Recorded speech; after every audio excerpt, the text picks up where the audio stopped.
hear me? Yep, I can hear you. Okay. I am not much a coder, but I'm really curious on the open source VR, AR, XR, Okay. and more of an artist. But sometimes I do front-end coding, so not so much this new to me, So I'm curious about what you guys doing. Great. To see if I could help. Well, welcome. Welcome. Yeah, it's a lot of front end. It has been a lot of front end coding. I'm sort of in the past 3 years for me of working on Aframe and WebXR related. A lot of it is front end. Has it been like that for you, Eric? It's been mixed up a lot of things. I don't know, nothing consistent for me, just all around. And and how about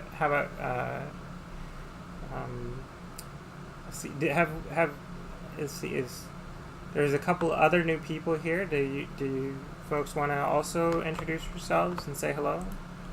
I'm happy to say hi. I'm Kieran. Okay.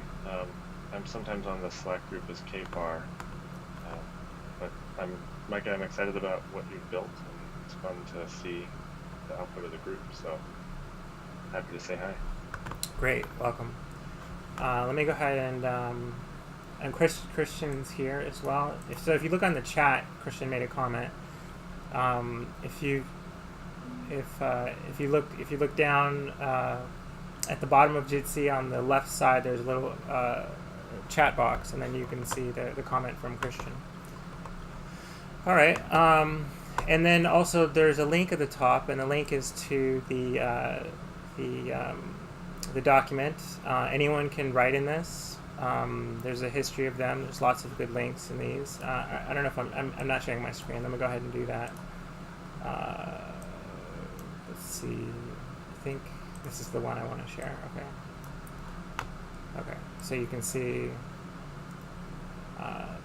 this is the document. So if we're talking and you think of a great link, you can share it here, or if you want to share a link to like some code on Glitch, you can paste that here. So I guess the big news that for us, for our small group, is that we're taking responsibility to maintain and expand the Aframe extras and the Aframe physics libraries, which is really cool. It's a big responsibility, but let me go ahead and show you what those are. So, and I haven't.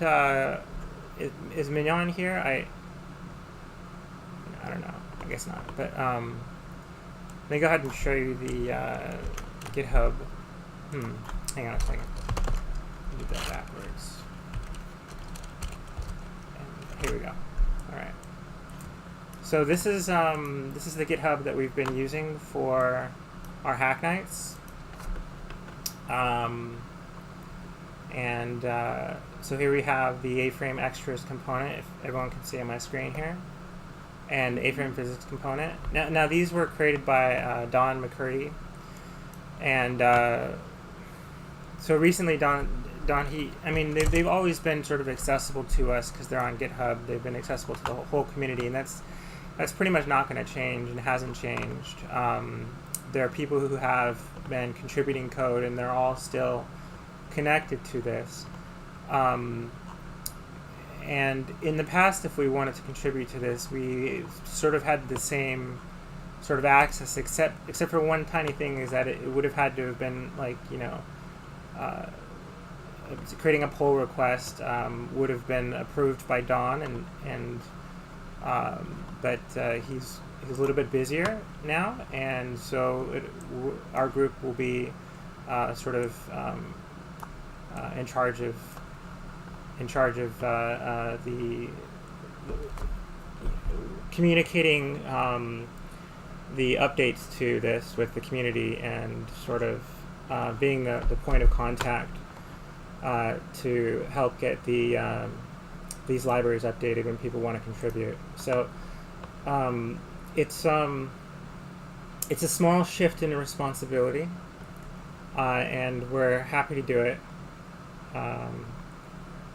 Especially because these two libraries are very much in alignment with what our group focuses on, which is WebXR, and specifically we've been focusing on A-frame.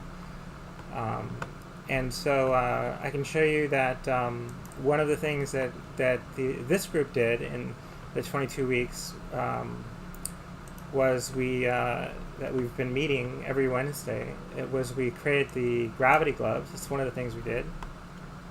And the gravity gloves component lets you, if you're in VR, if you're on a computer, you can click on something and it flies to your mouse and you can grab it out of the air. It's sort of like the gravity gloves in Half-Life Alyx. At least that was what we modeled it. And not only that, it flies up. It doesn't just fly straight at you. It flies up in an arc, and then it comes back down again. And yeah, so we've got basically we have A-frame physics built into this code. We've got it uses the A-frame extras, the A-frame physics system, the A-frame event set component, the A-frame curved component, the A-frame along path component, and laser controls and super hands.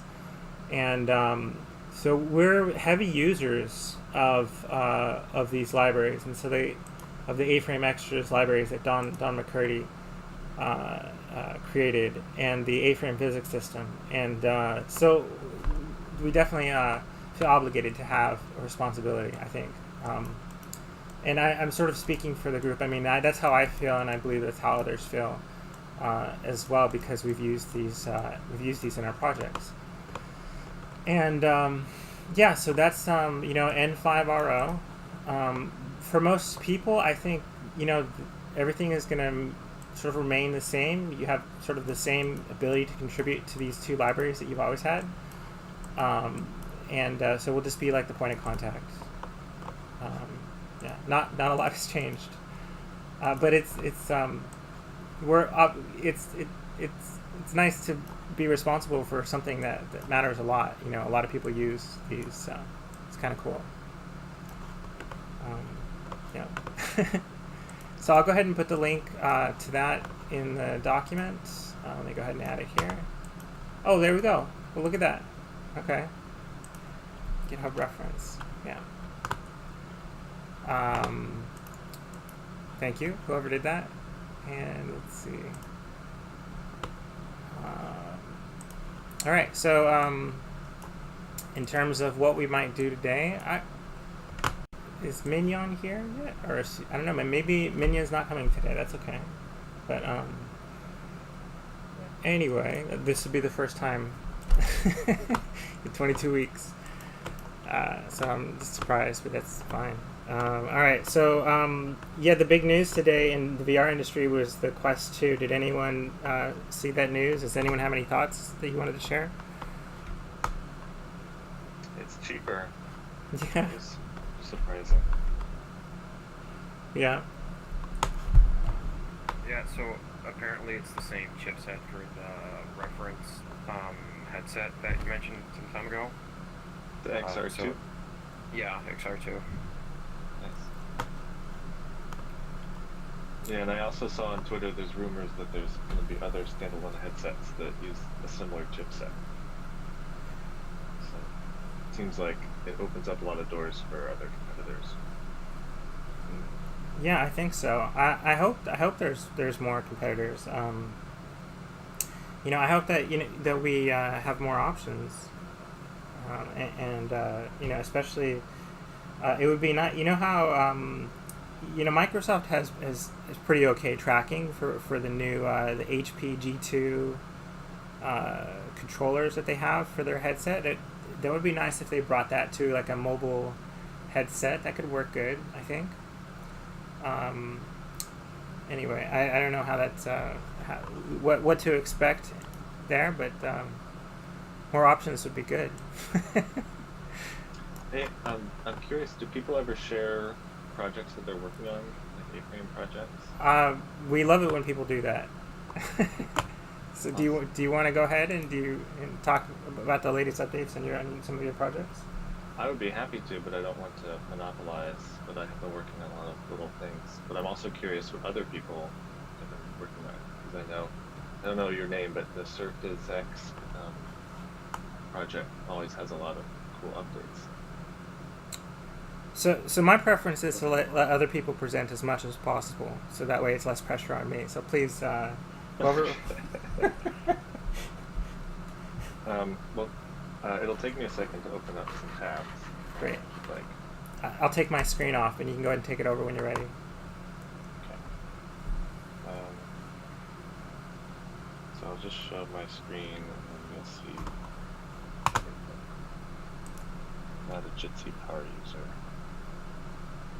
Yeah.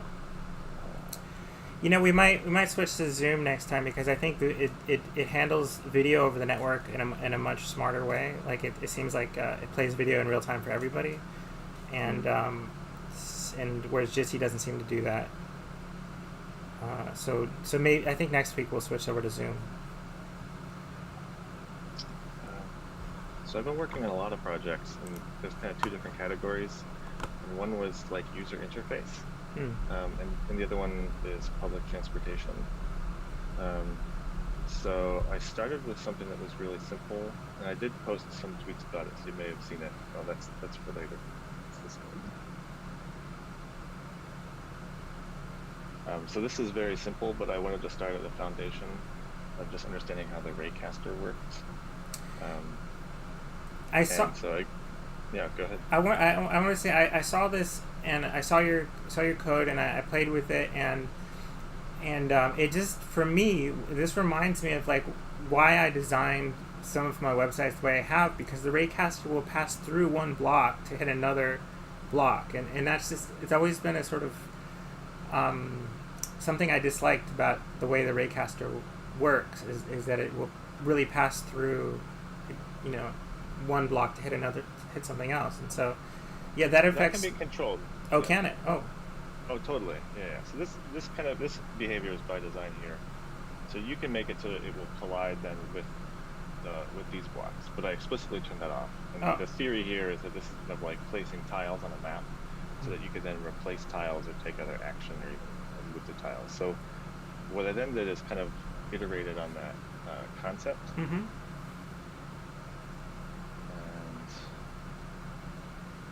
Here we go.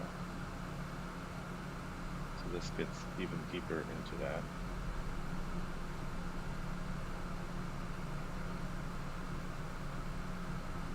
So then this starts to add functionality and sound effects, and then to be able to select attributes of it.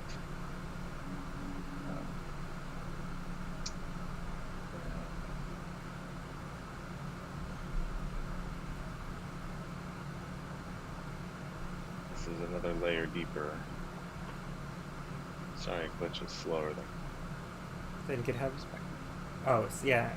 It takes a little while. I should pre-warm the links.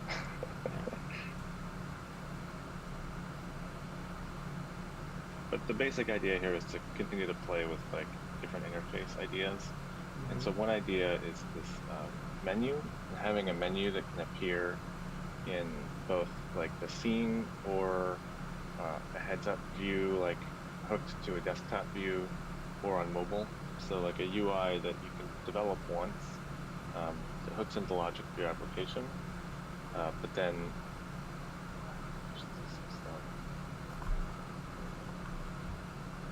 adapts. So in this example, like if I'm just loading from the desktop, I can see things on a whiteboard. And this is an example of two different widgets, and these are examples of different tiles that you could place. I haven't updated the code yet to actually place them, but it's not that hard. So that's the idea. But then, if I was in VR, which I can't show you right now, it attaches to your arm, kind of like a watch, where you can control it there. Oh, nice. Okay. Yeah. So the general idea here is there a way to make it easy to develop this interface to work with kind of any app and all these different modes, So this is still kind of a work in progress, but this is as far But as I like that it sort of has two modes. One where only when you go into VR does it attach to your arm. That's a So that's the idea, and I actually went really deep down the rabbit hole. I think it's called a dock here, where I tried to animate it, actually quite similar to the gravity gun. mm-hmm.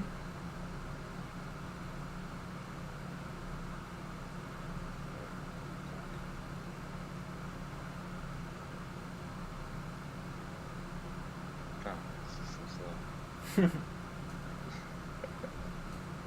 So the idea here is to have docking, where when you go into from one mode to the other, it actually moves. So this is an example where it's in the sky. Maybe if I click VR, yeah, it thinks it has a controller now. So you can see it's moving down to where the controller thinks it's in the ground because they don't actually have one attached.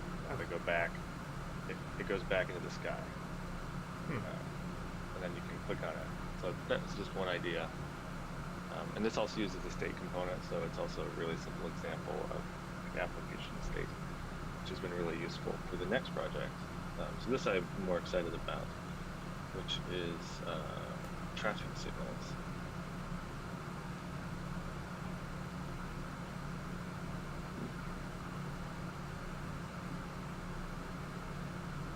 And so this is a traffic signal simulator that's meant to be very accurate. They actually feature the same states as a signal does that's installed in your city. So this represents a signal controller, and so it's actually like counting up. And so you can see the current phase for there right now. So it's on green. It's still on green. In a moment that'll turn yellow because it has the letter Y right there. So this could then let city planners or designers, there you go, and that'll turn green. So then this is pretty basic, but you can program kind of anything you want into this format, and then you can, then it becomes a tool. So it could be a SaaS product. It's very boring, like it's not an exciting thing, but it actually could be useful for people that work in signal timing. So that's fun. And then I guess what I'm challenged with now is how do I create a user interface for this? And that all comes back to what we just saw before. So like, I'll stop sharing now on screen. So how can we control that in a way that lets a user on any device? Because a lot of these users won't have a VR headset, but some will, and that's part of the value of this that nothing else does. So that is legitimately unique, and it kind of comes for free with Aframe. And so it would be good to take advantage of that. Even if I'm not going to get rich off of it, like you could charge a small fee, and it can still be a side project that people would actually find it useful. So that's what I'm excited about, and I'm happy to share it with you all. Nice. Yeah. Would anyone else like to talk about what they have been working on, or what they've been thinking about?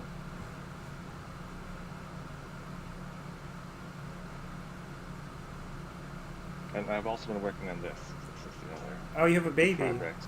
Yeah. So that's what gave me so much time to work on that over the past couple of weeks, because I was on leave from my.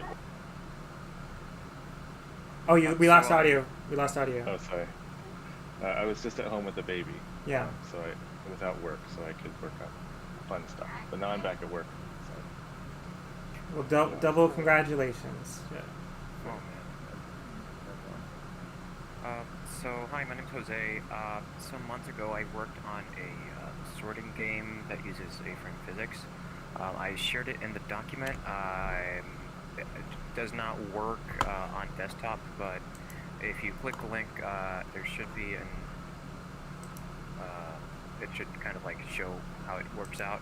If you go into it in VR, you get giant saucer hands. This is essentially one of the reasons why I'm kind of excited for the fact that we're maintaining Aframe physics, because it's one of the few libraries I've been using at all. Before the link to the site is just a quick tech demo of like what's going on behind the scenes.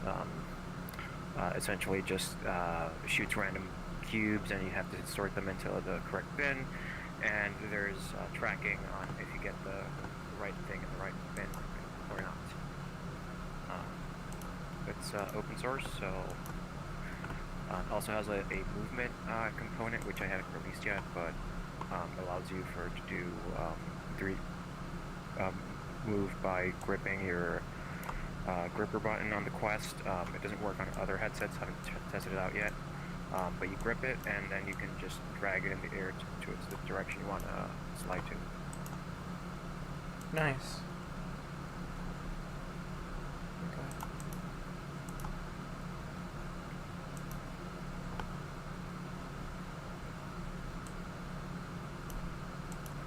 I am I'm looking at your links off of the screen here.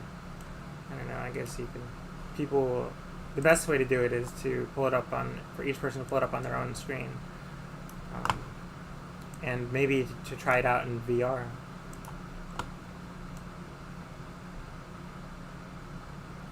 Yeah, I should probably have done that. I just have like a few weeks to go till it's all upset in my new office. Okay.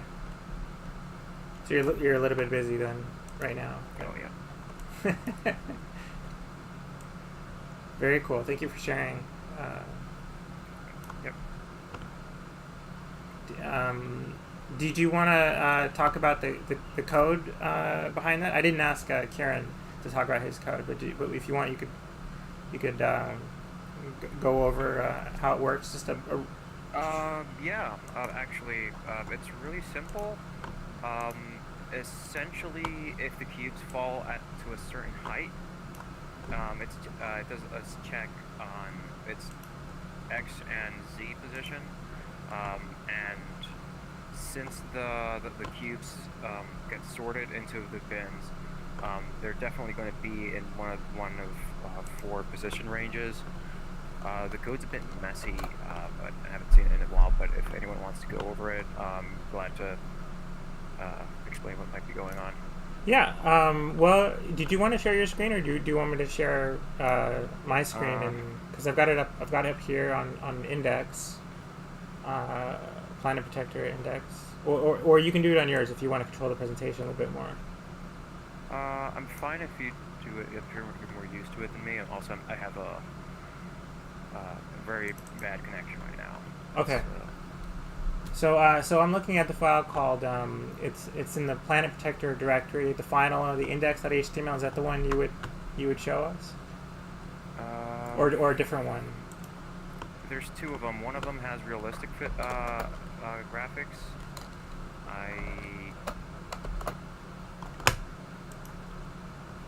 So I'm looking. So in the main. So okay. It should be final/gameplay.html. Gameplay.html. Okay. All right. And so, are you seeing my screen right now? Yes. Okay. Okay. So, did you want to go ahead and walk us through the code? It's a high level overview, and maybe just point. Sure. Here we got the A-frame physics system imported. But I'll let you talk. Sorry.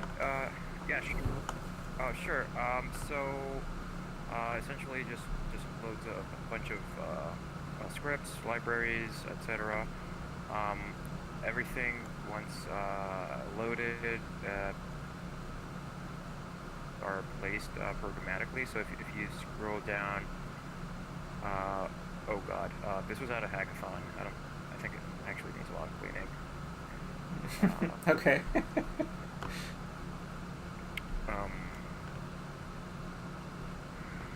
Yeah, I think this might be a bit premature to go over it with people. Or okay, you don't have to. I can take it down if you'd like to do it another time.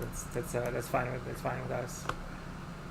But people can go on there themselves and they can get an idea of how. If anyone wants to play around with it, it actually does work. It just needs a lot more polish. But it can be essentially like a starter for making a more Chuck E. Cheese type gameplay mechanics. Right on. Chuck E. Cheese? Like carnival game? Yeah, Carnival Games. I should have said that. Yeah, no, that makes sense though. I remember lots of pizza nights there. Yeah. Going back to Kieran, did you want to go over your code, a little bit of it, and maybe talk about some of the main pieces? Yeah, I'd be happy to. I also want to kind of modulate to what the group is interested in, and I don't know what people want to see. Okay. Any feedback on that? And hello, Mignon, welcome. I'd be interested in seeing the code here. Okay. I'll show a little bit and kind of maybe I'll try to highlight things that I learned, some of my aha moments. And I'm sorry, I also have feeding going on at the same time here, so I'll do my best to multitask. So I'm going to share my screen again. All right.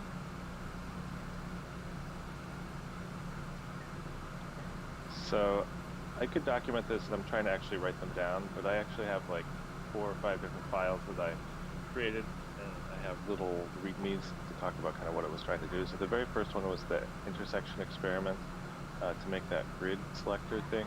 Right. I'll try opening up this on Wait, the right. are you sharing your screen? Because I'm not seeing anything. Oh. I am seeing Kieran's screen. Maybe. I have 2 things logged in. I'm sorry to one's on my computer, one's on the laptop, and right now I'm down on the floor changing diaper. So Alright, well something's wrong with mine then. Okay, go ahead. you can also follow along just right there. There's a link in the documents. Experiment number 1. Okay. Can other people see my screen? I can try to. Yeah. Yeah. Okay. I'll try just one more time, turning it off and then turning it on again. Oh, maybe I should try that too. Maybe just refresh it, Mignon. Yeah, okay. Okay. So the main thing that's going on here is this code, and actually no, this one. So this is the grid selector, and I put that on a surface on the bottom, something that it can collide with. And this actually started from a pre-existing component or project that Kevin made from the Aframe team. So he made the little kind of Minecraft clone, and what this has is an example of I can point and click. Actually, it uses the cursor. There's a little reticle wherever I'm pointing, it places it. So there's a couple things that I thought would be more useful for the use cases that I'm working on, which is a lot of users aren't going to understand how to use a reticle. They want to be able to mouse down and click on exactly what they want to do. Right. And I think most importantly is that there's some sort of preview so that they understand what's going to happen before it happens and isn't just surprise. This gave me a lot of the code that I needed. And then it allowed us to create a very simple scene. It's super simple. That's the other idea, is that I wanted this to be understandable. So thank you for asking about the code. So there's a ground, and it has a collidable class. There's a camera. This one is key. The look controls touch enabled make that work. This one's the key. Cursor, ray origin, mouse. Right.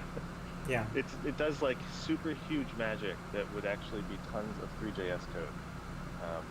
That it's just done right there for you.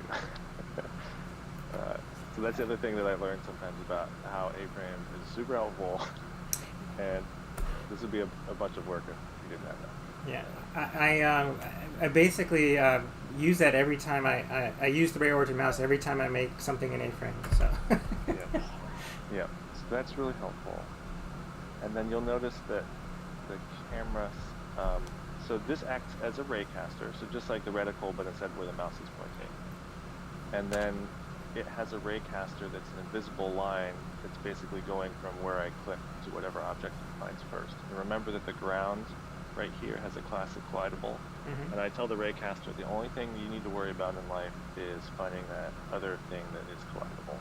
And that saves on a lot of resources, so it's not just trying to find any match, anything. I made all these mistakes before in other apps I made, so I'm trying to do this the right way, and it performs well.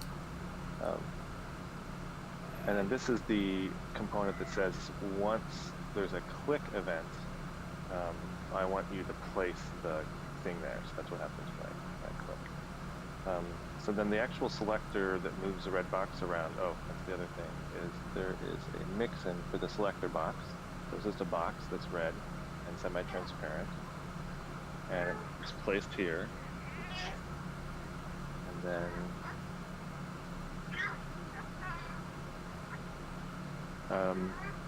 we create a helper vector. This is a whole thing, but this also helps by kind of reusing a variable, not having to create new JavaScript objects that need to be garbage collected later. And then just when there's an intersection, I find out the location at the intersection point, and then I have this function that does the snapping, and that gives you the grid-like effect. And this is code that I found somewhere that Diego had put in. And I snap to it. I need to burp the baby. Sure. So take a I'll minute. pause here. Yeah, take a minute.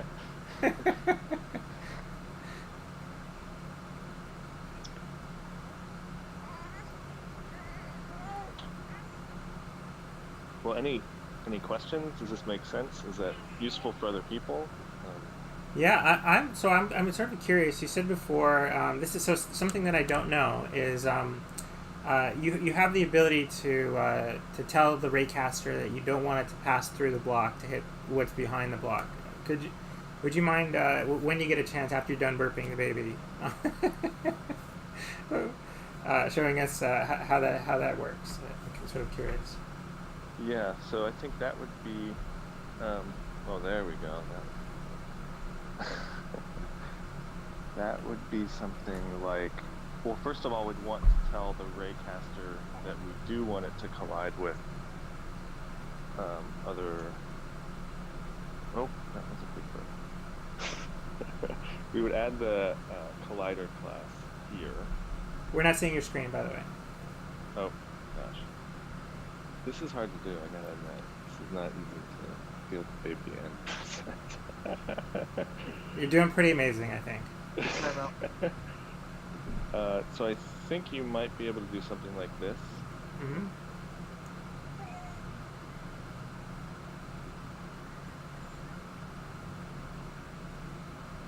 Class collidable.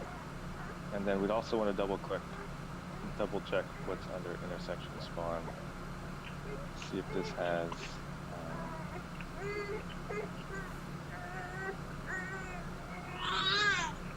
yeah, that didn't do it by itself.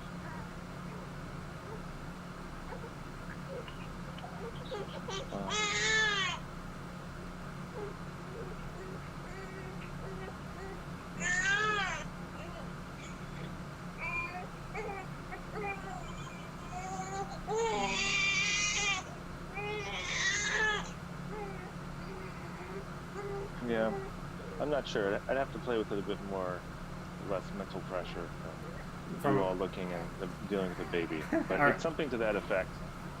Okay, something If that on. makes any sense. Yeah, yeah. You're deciding what you can intersect with, and then what is the behavior once it's intersected into there's expected event, and then you can build on top of it.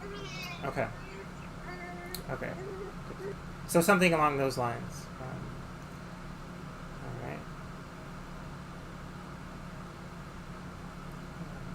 So, welcome everyone, and see someone.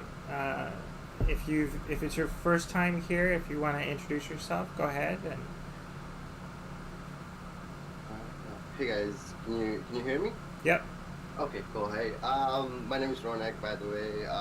Been kind of following here and there, like with A-frame and stuff. It's awesome to like. I have to say, Kieran, like it's impressive you taking care of the baby and like kind of showcasing the code. You guys are just amazing. Like I just like love to learn. I'm learning A-frame and things like that, just as a hobby and stuff. So yeah, just thankful just being here, trying to learn. Welcome. So, who wants to share their thoughts and what they've been thinking about lately, or maybe what you've been working on?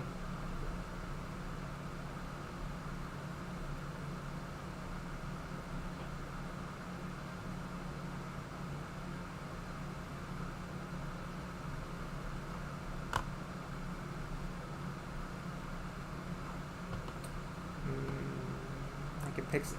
Mignon, do you want to go? Well, unfortunately, I was late, so I don't know if you, what you said about the A-frame physics and extras about taking that on. Did you talk about that at all? I said a little bit. The story there, it's sort of the news for our group. Is that so the creator of A-frame extras and the creator of A-frame physics, Don McCurdy, these projects have always been available to the entire community, but he's starting to become a little bit busier, and so he wanted to pass on the main responsibility of and that includes responding to different contributors who are creating pull requests on the GitHub. And I said that myself and the Aframe WebXR online Hacknight, we can take point and we can take responsibility and maintain it and even expand it. I have some expansion ideas. I have lots of code over the past 3 years that's never been published that we can start to share. It doesn't have to be part of these libraries specifically, but I'm sort of motivated to get that code out there a little bit more. That now that we're helping to manage what's been a big part of the open source tool set that means a lot to a lot of different projects, including one of the projects. I'll go ahead and open this on GitHub. This is a GitHub that I started in 5RO, and we're managing the A-frame extras and the A-frame physics. But we've actually used this. Here we go. I'll make it big.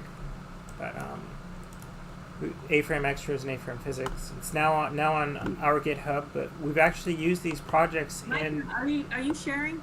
Oh, am I? Maybe I'm not. I don't know. I'm not seeing it, but maybe it's my problem. I was not sharing. Let me go ahead and share. Okay, so let's go ahead and so you're seeing my screen now, I believe. So let's go ahead and so this is the A-frame extras and A-frame physics system on the GitHub, which is N5RO. That's the GitHub that our group has been using. Mignon, can you see my screen? Yeah. So this was built by Don McCurdy, and you can see he's the last person. He updated the README five days ago, and he's been keeping it. There are things on here that need a little bit of updating, but I wanted to point out, and I did earlier at the beginning, that we've been using it, for example, with the Gravity Gloves component. The Gravity Gloves component. If we look at one of the examples of that, let's see. We've got the here was one version of it was. Let me go back and let's see. One version of it was we had this environment, right, and you can click on stuff and it comes towards you, and if you're in VR, it comes towards your hand and you can grab it. And then you can pick up these sticks as well, and you can, and the physics of this came out of Don McCurdy's A-frame physics, and a lot of the code is sort of like reliant upon A-frame extras, and so we have this cool component, but it's sort of like the predecessor for this Gravity Gloves code is A-frame extras and A-frame physics, and so we have sort of like when Don said on Twitter that he was planning to move on from being the point of contact in charge of deciding which pull requests would be accepted, because he's getting busier, that I said, well, hey, that it means a lot to us, and there's a lot of contributors to the Aframe WebXR online Hacknight, and we'd like to take that responsibility for the community and just be that point of contact. So for most people, using A-frame extras and A-frame physics will be the same experience that they had before, and they may not even notice that anything is different. Except that we can work together to make sure that everything is up to date and working with the latest A-frame distributions, and that we're engaged with the community to of existing contributors to integrate their pull requests and their software updates, and to also add new components over time as we come up with them. So we definitely have the opportunity to contribute. And so I think it's an honor to be able to take on some responsibility there, and so I think that our group is glad to do it. Just speaking, sort of like generally speaking for myself first, but sort of maybe projecting on on the group. But people of course are welcome to have their own voices, and say how do you feel about helping out with the A-frame extras and A-frame physics. How do you feel about it, Mignon? Well, I'm Mignon, sorry. happy to have a project like that to work on. I think it's a little scary, and because it's a project that a lot of people are looking at. I mean, not compared to some projects, it's tiny, but it's much bigger than anything else I've worked on. I mean, in terms of how many people know about it. I think we need to have. I don't know if you want to do it in this meeting or have a separate meeting, but I think we need to talk somewhat about how we're going to manage it.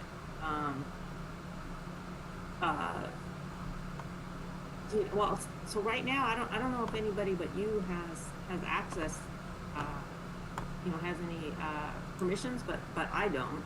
Okay, that's something I'm going to, because you have.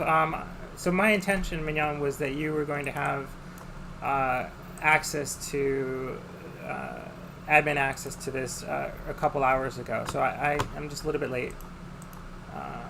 But it's definitely something that we can. Well, I haven't checked it in the last couple hours. Maybe I do now.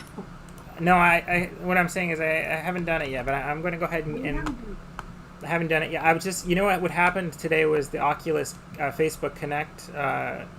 It's called Facebook Connect, and I've been watching that all day, and it became the dominant program of the day. But let me go ahead and add you as an admin, and then because you've been an admin so far on N5RO. No, I'm not though. You made me an admin of the Aframe Hacknight organization, but I don't think I have. Oh, okay. Well, I don't know what I have on N5RO. I know that if I go to my GitHub account and I look at what organizations I'm part of, it's only Aframe Hacknight. And if I go to that one, I can see the settings, and I have admin rights, and I can add people and stuff like that. If I go to N5R0, I have nothing. But I know that I can push code. Maybe everybody has the right to push code. I don't know. But I can't tell anything from the GitHub UI that tells me that I have any rights whatsoever. Okay. So I will. Let me see if I can go ahead and add you right now. So I know I can push code to the repo that I think it's called n5r0.github.io, but the one where we're doing the persistent world stuff. Mm-hmm.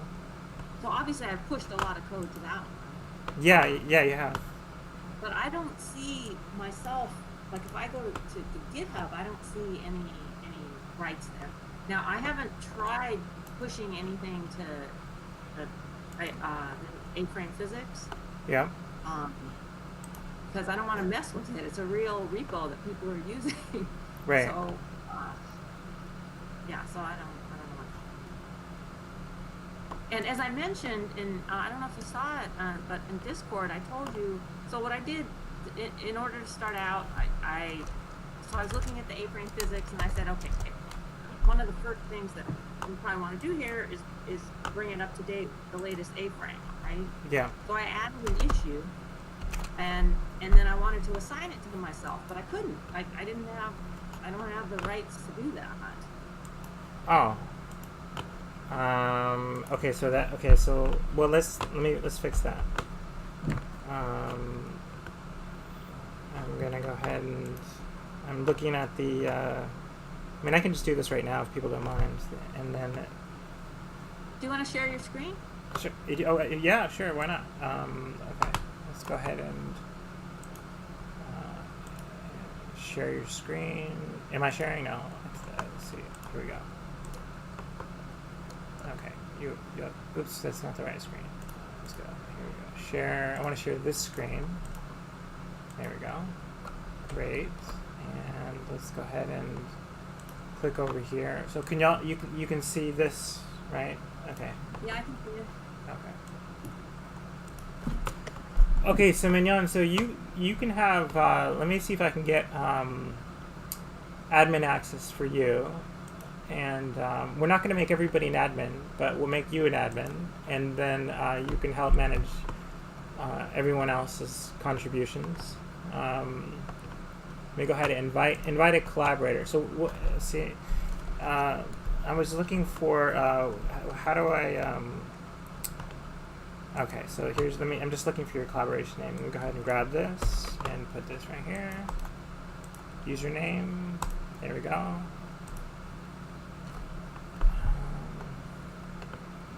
Okay, so you should be a collaborator. Adding to the repo? That's fine. If you add me to the repo, you'll have to add me to both of them. Yes, I'll do that, and then see what else we can do on top of that. So that's A-frame extras. So it looks like you have the same access as Don McCurdy, but you've just been invited. Let's go ahead and go to A-frame physics. Yeah, I don't necessarily need admin access. I need at least to have write access, because I think I need that to even to be able to push code. Okay. Let's see, and then so let me just think through this here. So I need to go to is it settings? I was just there for the other security. Manage access. Here we go. Yeah. Manage access, and then we'll go ahead and search for paste. Oh, invite a collaborator. There we go. Okay, so now so you're now you have an invitation to be an official collaborator, but I believe that most people can still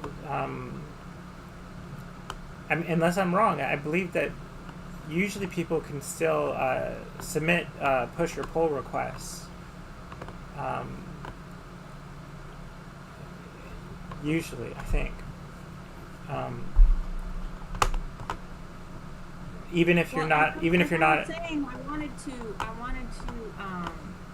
But you've been invited for. An issue to myself, so I was able to add an issue. I think anybody can do that. Okay. But I think so. One of the things that I think that we need to at least think about is have some kind of coordination, so that if somebody's working on a particular issue, other people know, so that they're not working on the same issue, right? Well, let me check my mail and see like I got that invite, and then I can. Sure. Let me look at settings. Maybe I can give you global access. Account, profile, security log. No, wait. Security, emails, organizations.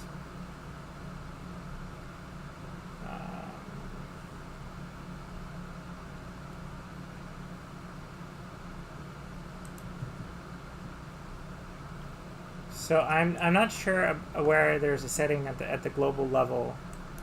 No, it's okay. It's okay. So I accepted the invitation. So now let me see. Because I mean, you probably have stuff in N5R0 that's completely unrelated. So I don't necessarily be an admin for the whole organization. I don't think I do. I think I've kept it pretty clean, but okay. No, You have your neuro stuff, isn't it? that's on a different GitHub. So that's not the neuro Hackster project is on Mica 1. So that's yeah, over here.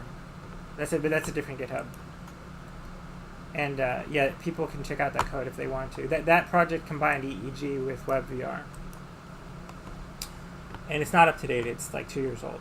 But it's Okay, so it worked. So now, so you want to go to the go to A-frame physics? Sure.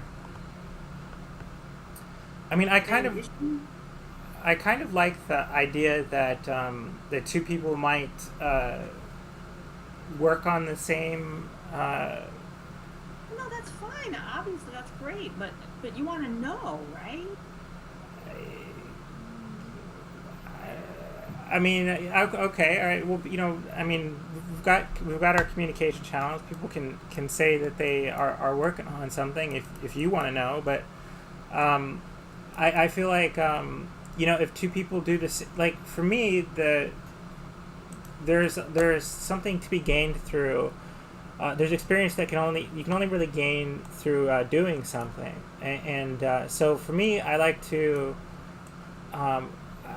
You know, sometimes do the same project that someone else has done just for my own experience, and that sort of like motivates me in terms of like, you know, for the Hacknight. Yeah, like yes, in terms of trying to accomplish a project from a project management standpoint, you don't want two people to work on the same thing. But when the goal is basically to sort of like improve your learning and improve your individual coding skills, sort of like a collective study group in the sort of the context of this is our Hacknight, and we're sort of here to share but also to individually learn. I kind of like the idea of like, well, hey, I really like what that person has done in sort of creating that, and I want to see if I could recreate what they're doing from scratch without actually even having never seen their code. I actually had there was some really interesting code, and let me look it up. It was I want to show this code. This is what we were talking about. It was something that I believe it was Takahiro. Was it? No. No, not Takahiro. Let's see. So this weekend, let me look up WebXR.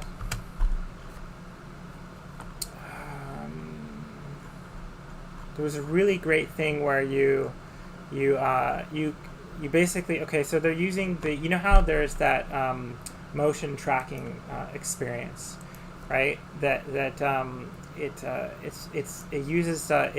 uses your single camera, and it tracks your head position and your, like, you know, how your head is turning, and now it can track your hands, and it can track your facial expression, and it all runs in the browser. It's using like the TensorFlow library it's just imported like a JS link, and then it uses your camera to do your position tracking. Well, someone did something really innovative this weekend, and let's see if I can find it. It's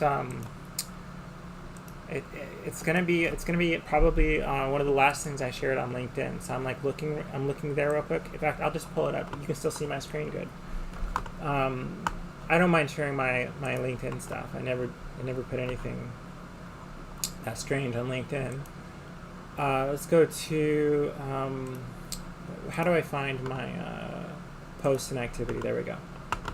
All right, so let's just sort of skim this real quick and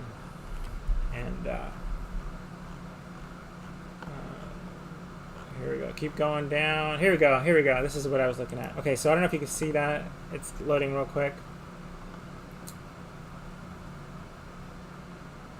Is that sort of making sense? What's happening there?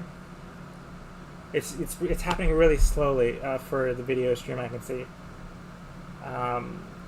So okay, then I'll just pause it for a second and sort of like, so. Oh, yeah. You can, if you want, you can go ahead and explain it. Was that Jose?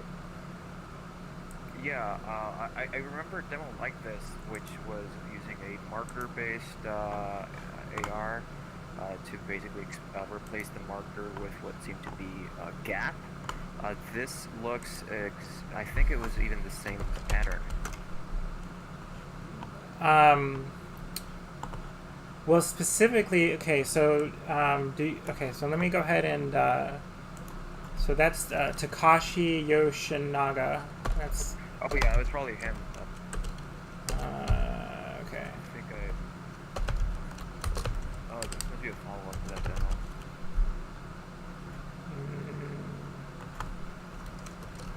Okay, I'm just trying to find the Twitter link because LinkedIn is often not that accessible if you want to like share a link. If someone else doesn't have LinkedIn, then they're sort of like out of luck. But with Twitter, you can usually see it, even if you don't have a Twitter account, as long as it's a direct link.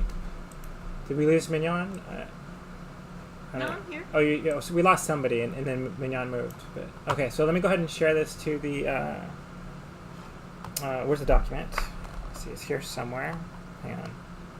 I'm just looking for the group document so I can share this link. Here we go. Okay, so this is this is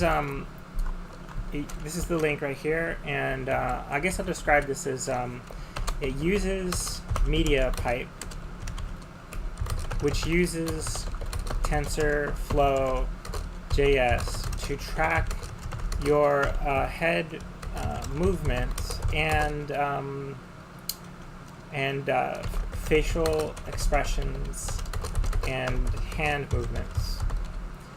And they basically what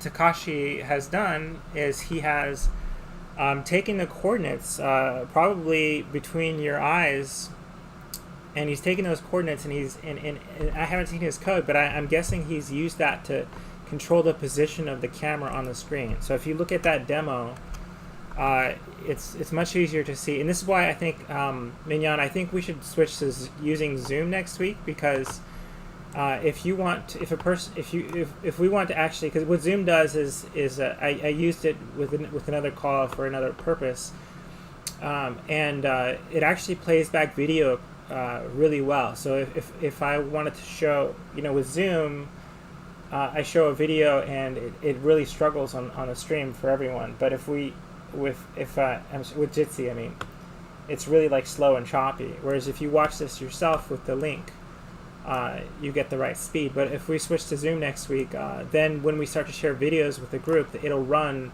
as if it was running natively, because it's using a different network structure. So I think next week, we should switch to using Zoom for our meetups. Okay, can we, Christian is writing stuff in chat that sounds important, and I can't read and listen to you at the same time. Yeah. Can we talk about what Christian is talking about? Yes. So he's saying that N5R0 or N5RO is not an organization. It's just a name. It's not an organization. Oh. But Aframe Hacknight was an organization. Was it? Oh, that's why I thought that, because right. That's how I found that A5. Right. Right. Aframe Hacknight, it was on my list of organizations. Yeah. Well, we can make it into an organization. It wasn't. No, I thought it was. I was telling him that it was. Okay, so, all right. So what is Christian saying then? He says you can. Christian, are you saying that you think that we should be an organization, or are you just pointing out that I was wrong about that? I don't know the benefits of being an organization. Christian, are you muted, or are you just? I think Christian prefers to type. Okay. I'll see it. Sorry, just see on my phone doesn't really cooperate well.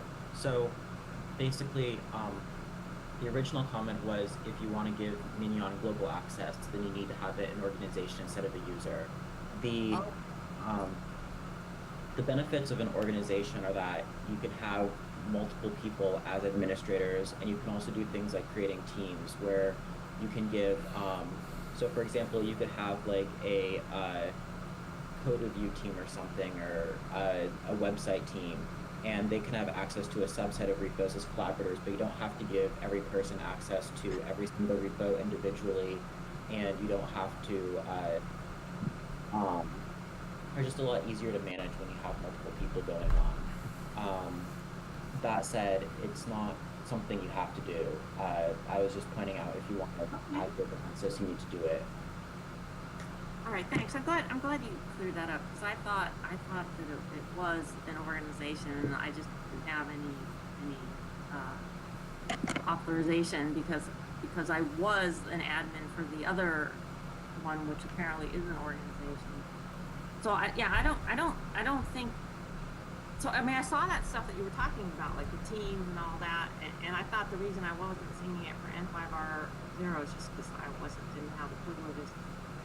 So and it makes sense that if the person that you wouldn't automatically give somebody a right to all of one person's repos. So Mike, I'm happy to just have access to particular repos, although you might want to also give me access to the one that the one that has our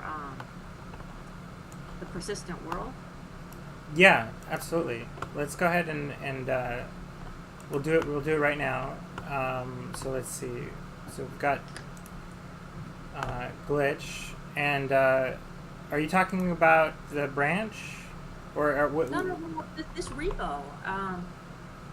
Oh, is it a different repo? What privileges do I have on this repo? I know I can push. Maybe that's. So let's go and look at the settings for the n5ro.github.io, and then manage access, and then it has you as a collaborator. Okay. Yeah. All right. So I think that's fine, because so far. Well, see okay. So what I was talking about was that since we're gonna have, since we have a real project now, we probably should have some kind of process, or at least talk about what we're going to do in terms of PRs and assigning issues and stuff like that. So far in this project here, I've just been pushing stuff directly, right? Right. So probably we don't really want people doing that, right? I mean, we should have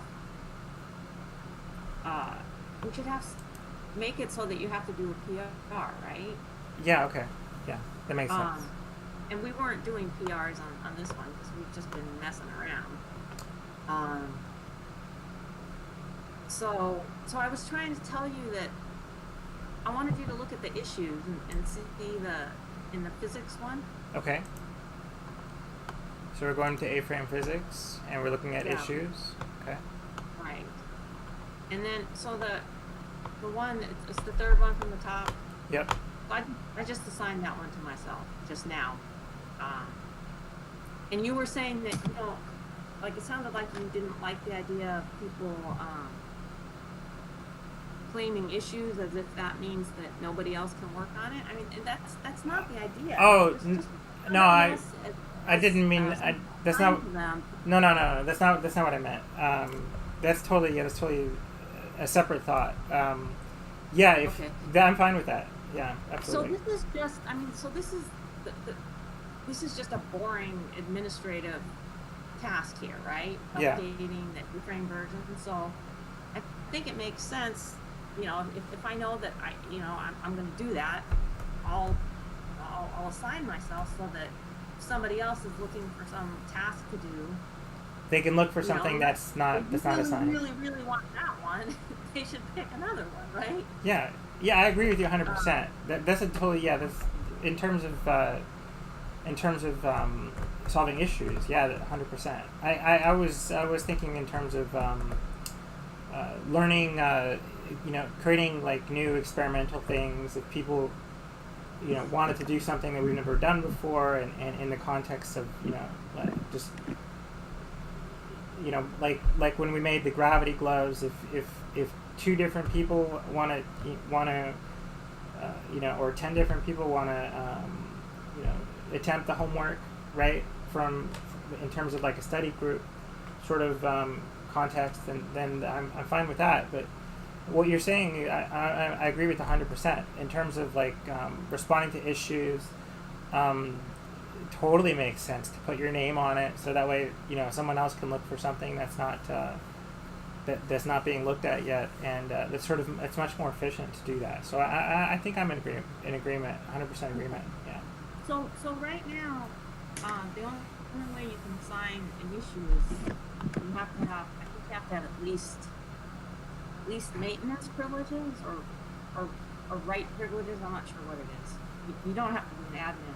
So if somebody else wants, sees an issue and wants to work on it, but they don't have permissions yet, one thing they could do is they could, like, in the comments or like in that issue, they could say, I'm interested in doing this, and then someone else, like me or you, can say, okay, well, we'll assign it to you. Oh, great. Okay. Yeah. Or, it's up to you who you want to give permission to do various things. And there's 5 different levels of permission, so it's kind of annoying. But well, for now, let's just start with you and me, and then I'll talk to you about in terms of we can figure it out as we go, and I'll just consult with you, and you can let me know what you're. And then in terms of making PRs, so I think anybody, so the traditional way, I don't know if that's the right word, but in GitHub is, like, anybody can go and just fork a repo, right, make some changes, and then make a pull request, right? So anybody can do that, but you have to fork the repo, which is so yeah. if you have write permission, then what you can do is you can do a commit to the repo, but you do it on a different branch, and then you make a pull request for that branch. Yeah.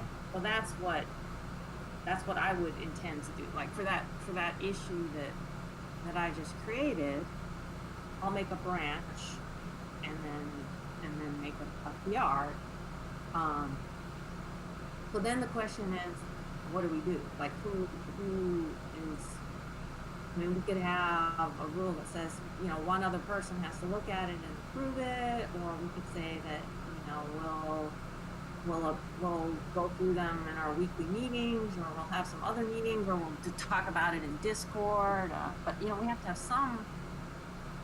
Or the rule could be you can just merge your own pull requests, but we need to at least talk about that, right? Yeah.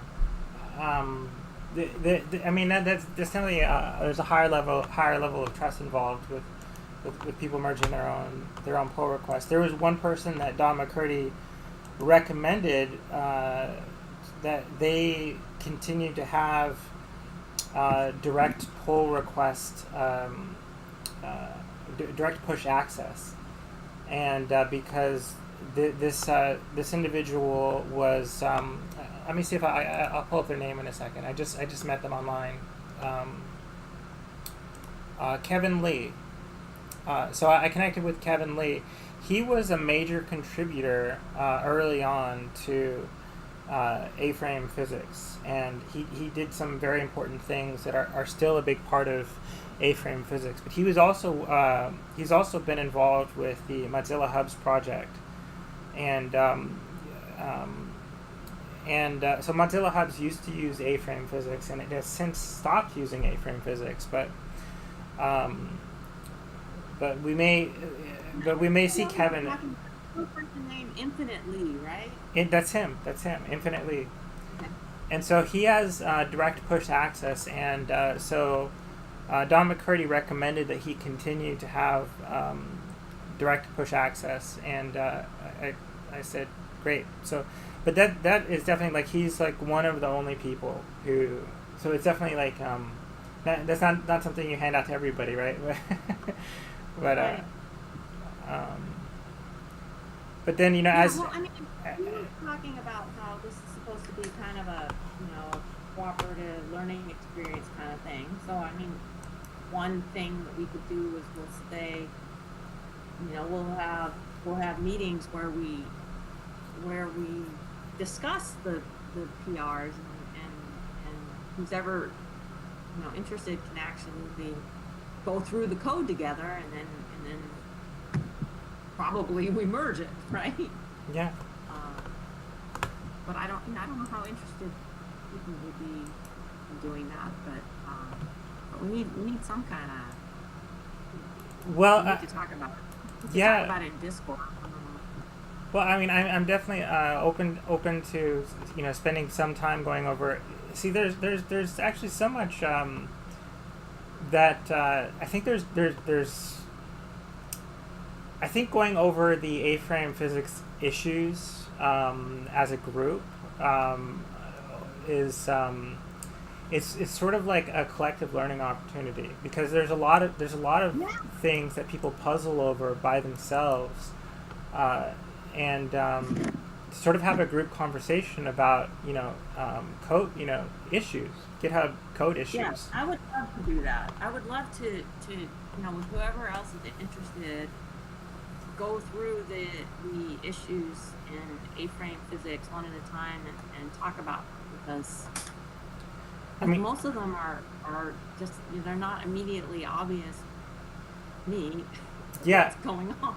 And I think what happens is, when you study issues like this, you start to that deepens your understanding of what an A-frame can do, and not only are you of course increasing the chances that we solve this issue for someone else, but your own understanding of what you can do grows, and then that sort of means that that what you create has that extra something, because your knowledge is just so. For me, I think it's a great activity that's in alignment with sort of the group's purpose.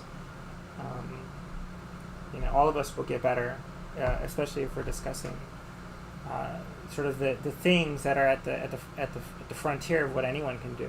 Basically the issues. So I'd love to hear what other people think. If you have, if there's more thoughts out there.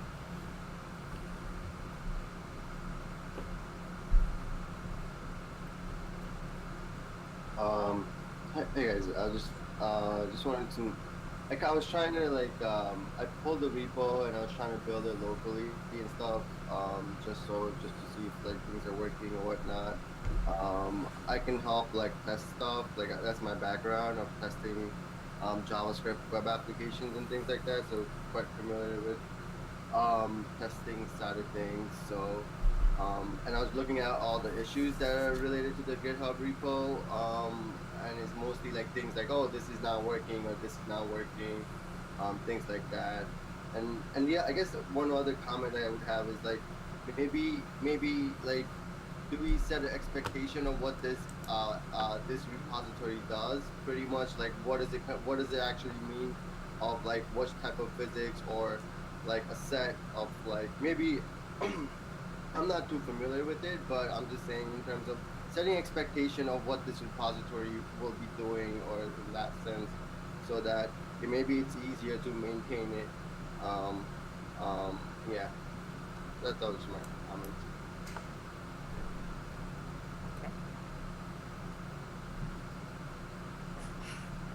Okay. Anybody else?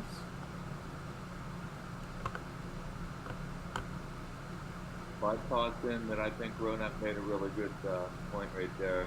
Have a really clear SLA, service level agreement, or whatever, feature list, whatever you want to call it. That way you're not going to get scratched. Wait, I didn't catch that. But SLA, a service level agreement? I don't know. Just feature list. Just don't expand. Just pretty much take on the existing issues and don't get be a glut punishment and take on a whole bunch of extra things, because I think there's a lot. There's already a lot here. Okay.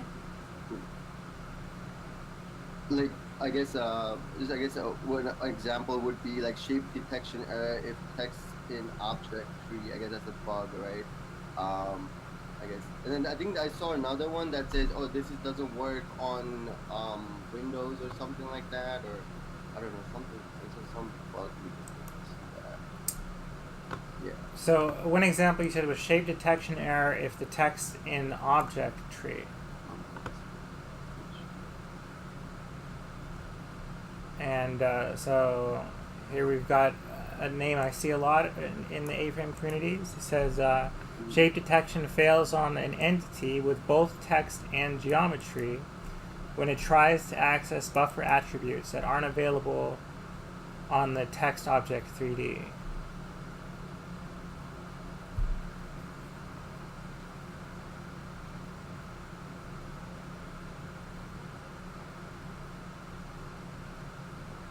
And there's a okay. So okay, and great. So there has been a conversation. It seems like so Don McCurdy wrote a couple years ago. This is an old one. He says it turns out this it seems there's a position attribute, but it's only 2D, X and Y, and that's how the font text works. And so probably we'll want to just find a way of ignoring the text. And then someone else mentioned this issue in March of 2018. That was closed. And then here we go. We've got the last thing on this was July 14th, 2018. Body never created, event body loaded but never fired. The creation of a nested entity with a dynamic body during a VR scene do not result on the creation of a physics body. My entity is composed like this. And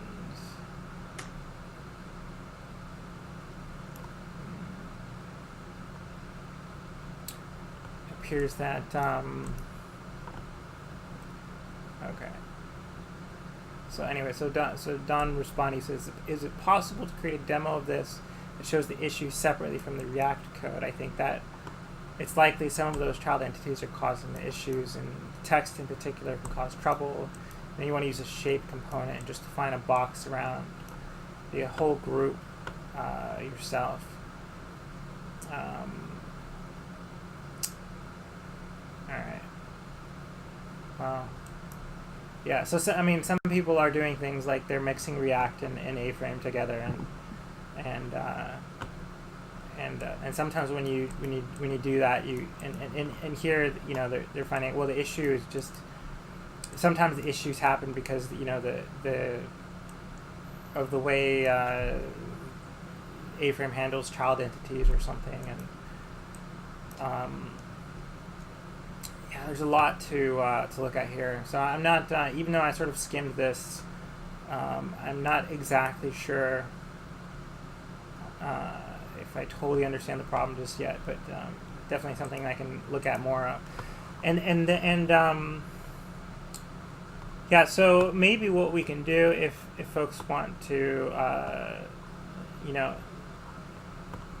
is we can use the Discord. So.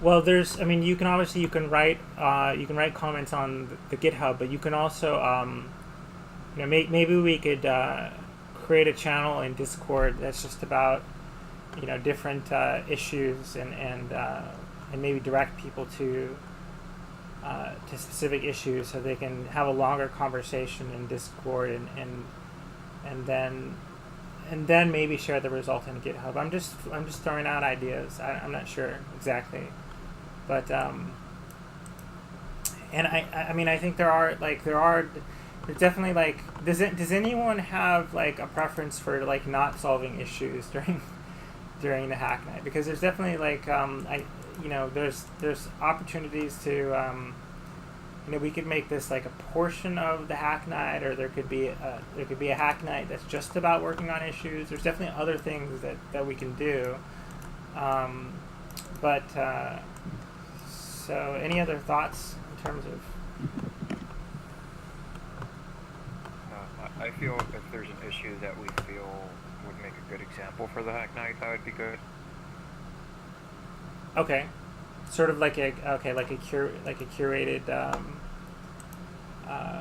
presentation of something. So maybe you know, we'll work on some of the issues outside of the Hacknight, but then, you know, if there's something that's sort of a good story or a good presentation, we can bring the issue into the Hacknight. And there's some more comments here, so there's more dialogue happening on the side. Okay, let's see what if we want to take a second, we can read these comments. So permission to use the user repo and for organizations. Oh, okay, thank you for this information. GitHub Actions, you look at org, okay. So thank you, Christian, for this information. I will definitely read this stuff a little bit later. Let's see, scheduling people to show up can be difficult. Another tip is to create a meta repo, usually a repo with a README file, but mostly issues that you can use to organize tasks for things outside one specific repo. Okay. Nice to meet you, Winnie, and great. So Winnie said goodbye. Thank you, Eric. Good to see you. Eric said goodbye. A number of issues would be in the physics and extras repos. I also looked to be related to the event. A number of the issues in these two repos look to be related to event handling. So triggering, listening, event listening, order of operations, and a couple of potential race cases. Okay. Good. So there's like sort of high-level overview of some of the major issues. Interesting. Yeah, there's been a lot of updates in the past 3 years in terms of, you know, like how event handling. Well, I mean, there's been like, you know, of course you have to specify what can be clicked on and other simple changes, and so we can look at that to see if people are missing simple things, and or to see, you know, maybe if there's some of the stuff is some of the issues that I saw, you know, like there was this one that like the ammo raycast vehicle jitters when chasing the camera. This one might be a bit of a challenge for me, because here we're talking about the raycast vehicle jitters when using the chase camera. So we'd have to. I'm assuming there's a link to a test scene. Yeah, of course there is, and it's gonna have a camera, a chase camera. So that means the camera is following a vehicle around. I'm really curious to see this, but I guess it's not. I guess the demo is no longer online. Let's see, when was this made? That was June 19th. Well, this is the code for it. Skateboard physics. And so the raycast vehicle. So, I mean, what do they mean by raycast vehicle exactly? Is it they just mean raycast? The raycaster? And the issue is that the chase camera creates a visual jitter on the chassis of the vehicle. Yeah, so this is like one of the. It sounds like it's going to be pretty challenging to solve it. Yeah, that sounds challenging. It's about the first one I did. Yeah, no, I mean I'm fascinated by really hard challenges, but well, I mean, I don't know if I'm going to succeed, but I feel like I want to look at it and try to solve it. But it's gonna be it's probably gonna be hard. So it also uses ammo, which is something that we started to use. I started to use it. I started to try to put together.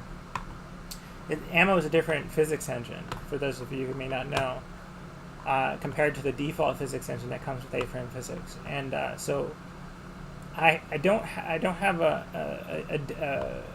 a demo yet that I've created that uses ammo successfully, because I was trying to basically apply it to the A-frame gravity gloves, which are themselves pretty complex, and maybe I should have started with something simple. But I may have done something simple with ammo actually, but a long time ago. But well, there is one example, at least one example in the physics repo. Right, there is a working example. Yeah, and so I mean, I guess this is one that I think I'm gonna take a look at this one this week. One of the now let's see if I can figure out where would I put my name. So that's what you'd like me to do, is put my name on it, Mignon, and just say that I'm looking at this week and that sort of thing. Is this where I would do it? No. Okay. Let's see. You can do it from. Oh, there it is. See where it says assignees on the right? Yeah. Right here. You can also just click on the assign. There's a link there that says assign it to myself or assign it to yourself. Unfortunately, it thinks my name is the name of the GitHub. No, okay, so don't do that. Okay. Well, before you, so clear it. Okay. See where it says clear? Yeah. Oh, I could add so Micah 1. Assigned to myself? No, right to the left. To the Where left. it says assign. Yeah. Oh, I guess that is you. Okay. Yeah.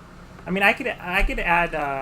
I can invite Micah 1 and just use that, so that way I'm not using the GitHub name for the assignment system. So that's what I'll do, is I'll invite Micah 1, and then I'll just assign Micah 1. That way it's clear that it's Micah. So let me go ahead and just do security. No, actually, let me just go A-frame physics system. Wait, it's not. It's actually not the security menu. It's the settings menu, and then manage access, and then I'll invite my other GitHub just for the. So it's like Micah 1. Oh, invite a collaborator. There we go. Okay. Add Micah 1 to the A-frame physics system. And then what I will do is, let's go back to A-frame physics system. Wait. Issues. Oh, actually, there we go. Ammo jitters. So then I'll just go ahead and assign it to, not to myself. Clear assignees. Let's go ahead and assign it to. Oh, I don't see Micah 1 on there. Micah 1. Oh, that's weird.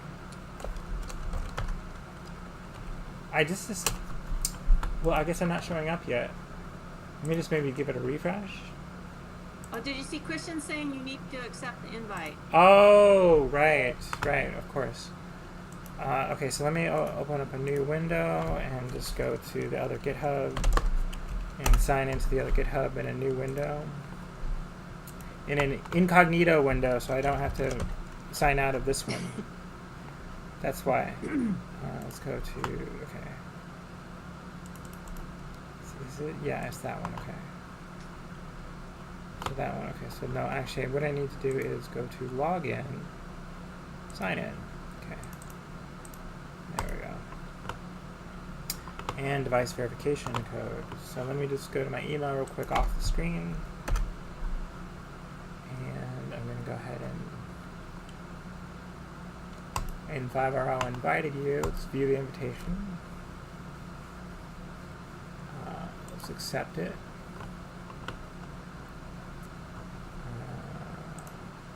accept.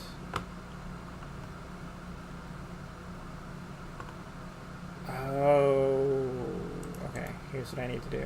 I need to copy and paste this over here.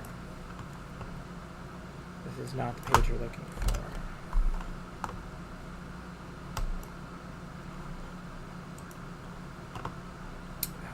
Sign in. Okay, let's try to sign in again. Oh, I need the verification code. Okay, let's try that. Okay. Here we go. Alright. Copy and paste. Here we go. Oh, there's a new one. Okay, copy and paste.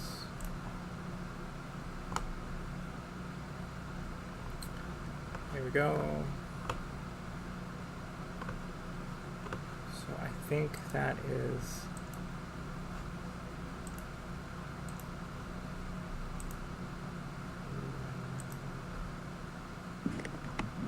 I think that could be it. Let's see if I have okay, thank you, Ronak, for coming down. Nice to meet you. Let's go ahead and check it again real quick. Permission levels. Here we go. Let's refresh the page. Don't see myself on there. Maybe I haven't accepted yet. I don't get it. Let's see if we can see. Am I missing something here? Let's see.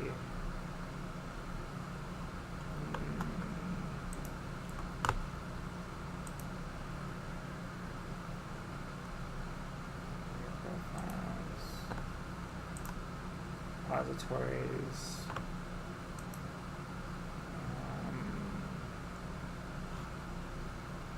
Notifications. Inbox.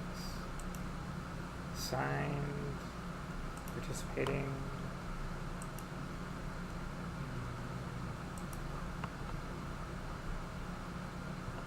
So I don't see the invites.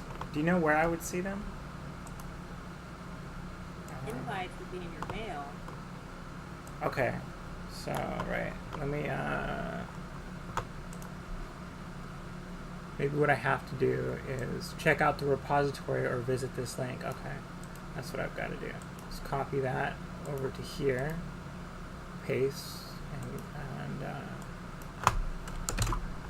Okay, that's what it was. You paste the repository and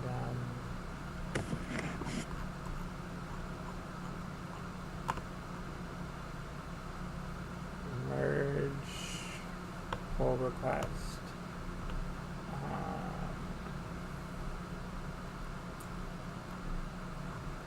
I don't see it though.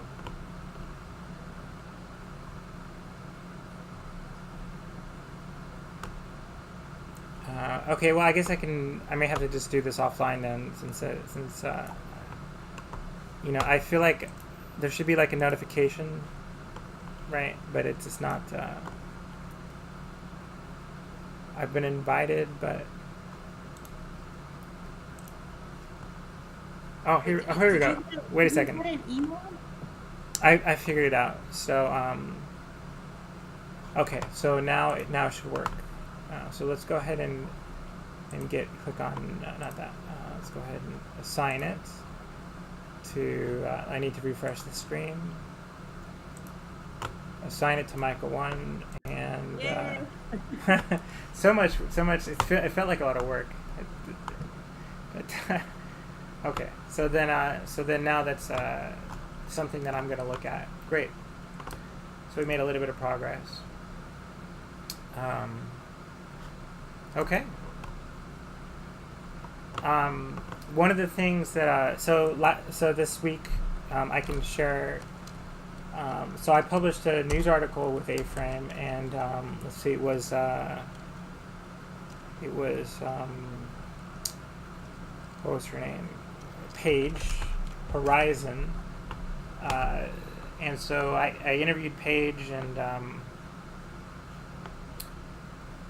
For a news article that I created about Facebook Horizon, which is a new product we were talking at the top before you got here, Mignon. We were talking about today was the Oculus. I'm sorry, not Oculus. Today was the new Facebook Connect conference that replaced the Oculus Connect conference, and they announced the new Oculus Quest 2. So you can see this is a I think Mignon was working on this with me last week, and this was the result. I sort of like I added I think I added this after the Hacknight was over. This right here is like yeah, I didn't see that part. Yeah, so this sort of like explains how the controls works to people who've never used this application before. And so they'll maybe I think I may need to add something that says, you know, like a sign that says put on your Oculus Quest, in case that's not obvious to some people, and it may not be. But then they've got the Oculus Quest controllers, and so now the controllers look different with the new Oculus Quest. So I'll have to sort of redo this sign. Well, maybe not right away because nobody has it yet, but they can pull the thumbstick to teleport around. They can tap the thumbstick left to rotate. They can click on play to launch the video. Hi everyone, this is Mike Bloomberg from. And then they can see Paige's artwork, and this is tilt brush artwork. And the actual frame rate is it's really low frame rate because this is a giant GLTF file. And there's a way I could potentially fix this. There's something called the Gltf Helper, and I've been looking into this. And basically, it's supposed to. So there's something called Draco Compression, which will extract it will compress your GLTFs so that they run in A-frame faster, or so that you get a better frame rate. And this makes the experience a lot smoother.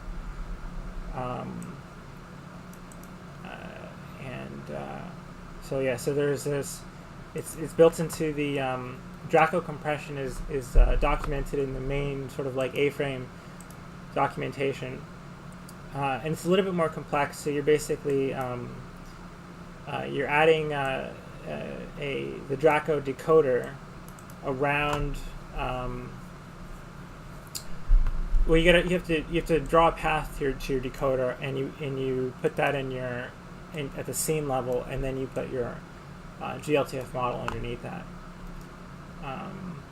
So that's something that I've been looking at. It seems like people are so far the artist Paige, she's happy with this. I said I'm going to optimize it, and it sounded like she didn't care. She's like, it's great. It's sort of done.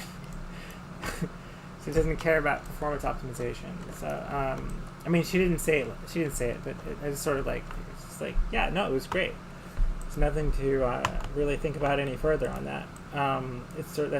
That ship has sailed. But for future projects, I will be seeing how much of a performance difference this makes. There's something that I would really like to do though, and I was thinking this could be a good thing to bring up for the Hacknight but it's useful in general to basically to anybody. And the idea is so actually, you know what? It's basically to so let's say you're watching the video, right? And you want a 3D animation to happen at a certain point in the video, and that could mean that you get to the 30-second mark in the video. You're playing it, you're watching it, and then the person on the screen and they say something like, "And here, look at this," and all of a sudden, you have 3D models that start coming out of the video, right? And or maybe they fly by the video, or it could be any sort of 3D animation. It could even be interactive. It could be like, that's when. So we could even basically, trigger like Mignon's pop-ups, the post-its, the post-it generator. You could just start post-its could sort of fly out of the video, and they could have like little messages on them, and it could be like part of a scene, like a clue to the next to some puzzle, to where someone can go next. It could be one thing that I want to do that I think will be fun, and I think I've shared this before, is sort of creating like a news quizzes. So you just watched a talk by Mark Zuckerberg or John Carmack, and they're like a famous tech person, and you think, oh wow, that was great, but can you prove to yourself, do you know for a fact that you really understood everything that they were talking about? And so what you get is like a quiz, and the quiz will be like sort of like, it will so almost like it's basically like a test. So you take the speakers, and so you're presented with a multiple choice. Did John Carmack say, or did Mark Zuckerberg say this, or this? And then you can write down your response, and then we could tell you if you're right or not. But then people will love this, I think, because it would help with sort of like memory retention, and you sort of demonstrate to yourself and even to others that your memory retention and your reading comprehension was high enough that you got the details. You didn't just watch it and just like it went in one ear and out the other. And it's sort of fun, It's like playing, people love like memory games and stuff. It belongs in a magazine or a newspaper. It's sort of like the thing that a newspaper can't really do is sort of like have like an electronic test, but I think that would be just really cool for WebXR. And so the way we might go about that is, and actually, so I sort of want to bring this up. So there's the Vimeo A-frame component, and it was super interesting because I realized I was looking at the issues, and nobody is oh look, issues in Angular app. So somebody was saying, is nobody from Vimeo is checking on these issues anymore? Nobody's updating them. They just like stopped looking at the issues. They said if that's true, that's unfortunate. But one of the issues that I saw, I have a couple issues on here that they've never replied to, and so this person says, is it possible to get the current time, and is there something that like a trigger calls for when the video is finished? So I think this person may have been thinking about the same, like, why is he asking about getting the current time? So I'm thinking about writing a reply, but I want to test this out first, and I guess we could try this out tonight. So I've been researching for, I think I brought this up a few times in the past. And so maybe I've been thinking about this almost since we started the Hacknight, so that would be like 20 weeks. There's this time update component, and I think this is what he meant by current time. And so time update is just like a standard HTML component, and you can create a you can get the element. You can create a listener. Let's see, an event listener, audio, time update, my script. Oh, here we go. Audio, video, add an event listener for time update, and then so this is where like what we might do is when the time update equals like 30 seconds or something. So when it equals, here the current time is 5 seconds. So that's for setting the time. And this would be important, setting the time is like if you want to like increment the time, like that's one of the things I want to do is if you want to increment the time of the video by 30 seconds or reverse it, if you want to decrease the time by 30 seconds, to go back to something you just saw, or 15 seconds, then this is where we would add the increment or decrement code, sort of like setting the time. But I think that, so we want to create an event listener. We could try this out tonight, I think. And then we can try to launch an event when the video gets to a certain point in time. If that sounds like fun, I mean, it could be fun. But let me.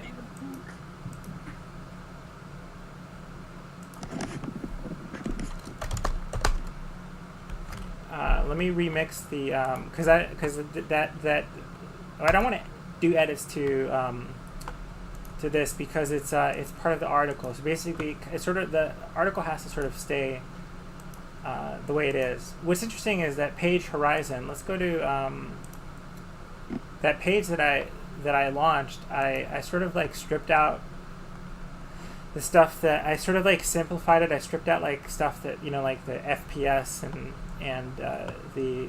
some of the buttons, because I just wanted to like sort of simplify the experience for folks, and it's not like an editing mode or anything. But what I'd like to do is, but what I actually did, I went back so this code had the AR mode that I was like experimenting with back in January and February of 2020. I was experimenting with AR mode. So if you have an Android phone, if anyone has an Android phone and they have like the beta of the Chrome browser, you know how we were coding with some AR stuff? They could actually load this Tilt Brush experience with augmented reality and walk around in it and see this art in augmented reality. It's set up to do that. I didn't tell anyone that, but it's there. It's just the idea that someone would both have like the beta Chrome browser and be looking at this article is just like extraordinarily low. So now folks know if they're listening tonight that they can try it. They should be able to try out this Tilt Brush art in augmented reality if they want to. If they have an Android phone with the beta Chrome browser you'd have to have WebXR flags enabled in the Chrome browser. So that's quite a bit of work to even do that. But it's possible to experience Tilt Brush now in augmented reality, which I haven't even done yet. So I have to. I mean, I know it works, but I haven't even tried it out yet. So are you using that A-frame Vimeo component? You're using that in your yes. Yes, I am. Yeah, I'll show you. Let me go ahead and. So I'm gonna I want to make sure that I don't touch this project. So I'm gonna just remix it, and then I'm gonna share it with everybody because I just don't want to touch the code because it's live. That other link somewhere else. Yes, the link is published. In fact, let me type it up in the document so that you can have the link. So it is pagehorizon.glitch.me. Let me copy it, close this. So this is the link, and we were working on this code together last week, Mignon, and so that is the same code. Well, I continued to modify it after the meetup. So this is the you can try Tilt Brush in AR mode if you have Android phone with Chrome beta with WebXR flags enabled. I should say with all experimental WebXR flags enabled. It's actually not all of them, but just for the sake of like simplicity, I would just say enable all of them because I'm not sure offhand which ones are essential to this experience. But if you just enable all of them, it should be fine. And use the beta of Chrome. Not your regular Chrome browser, right? And on your Android phone, they get a separate one for testing. And it's always like, that's whenever you're doing experimental stuff, it's good to have a browser that's dedicated to that, and not use your main web browser for that. So people can do that. But tonight I think what we could do is we could see if we can basically trigger events from. Let's see. I'm trying to think what was I doing with this, but we can see if we can trigger events. So let me get this link going. I'm gonna share this with everyone. Let's call it. Let's call it. Because we call it Thin Mars. Thin Mars. That's the name. Thin Mars. Now, and it's the Martian planet test. It doesn't mean anything. It's just sort of like a random phrase I came up with. Let's go ahead and, or we're gonna. It's not a private project. It's a public project. So you can have the code. You can edit it. Let's go ahead and. I need to do something. Let me go ahead and let me grab my security key for Vimeo. I kind of need to do that off screen because it's not something you want to. Your API key is not something you want to give away to everybody. It's like a security thing. Otherwise, then everyone is using your. So let me just copy it off the screen. And then let me add, but it enables my videos to play from my Vimeo account. That's sort of like how it works. So let me add it to the security over here and paste it. Great. So that is done. So let's go back out of the security envelope and bring this back onto the screen. Yeah. So you see here this is where you can put in your security keys if you use API keys that tap into stuff that's not not public access. So your private video channel would not be public access, but if you're using Vimeo, for example. Okay, and so what we kind of want to do is let's look at the code for this experience. So one of the things that's important for AR mode is you want to hide the background. So this code, the part that hides the background I did not create, but it was created by it may have been actually created by Don McCurdy or someone else. So this, I don't believe my exit AR button is working. I'm not sure why. I think I might be missing just like a div tag. That could be it. Yeah, so I think I need a window, like a div tag on a window. But here it is, the hide in AR mode. So this is a component that what you're supposed to do is when you enter VR, it will make certain entities that have this component attached to them and make them invisible. And then when you exit VR, it will make them visible again. So set attribute visible equals false. And then what you want to attach it to is you want to attach it to your skybox and to your ground and to your environment and all the things that you would need in VR mode that you want to be invisible when you're in AR mode. And so, for example, okay, so Micah, yeah. Micah, that sounds. I can see why you want to do that, but I remember what we were dealing with last week is that you needed the skybox in order to be able to see. Oh yeah. The images. I mean the artwork. So how do you deal with that? Right. So I don't know if how that affects that. So why don't I see if I can? I'll take a look. Let me load it up on here. It looks like it's just me and you right now, Mignon. So let me go ahead and just open up the AR mode. The last people left. There was one other person, but he just left. Oh, okay. Well, all right. Well, let's go ahead and load it up, and we'll see what actually happens.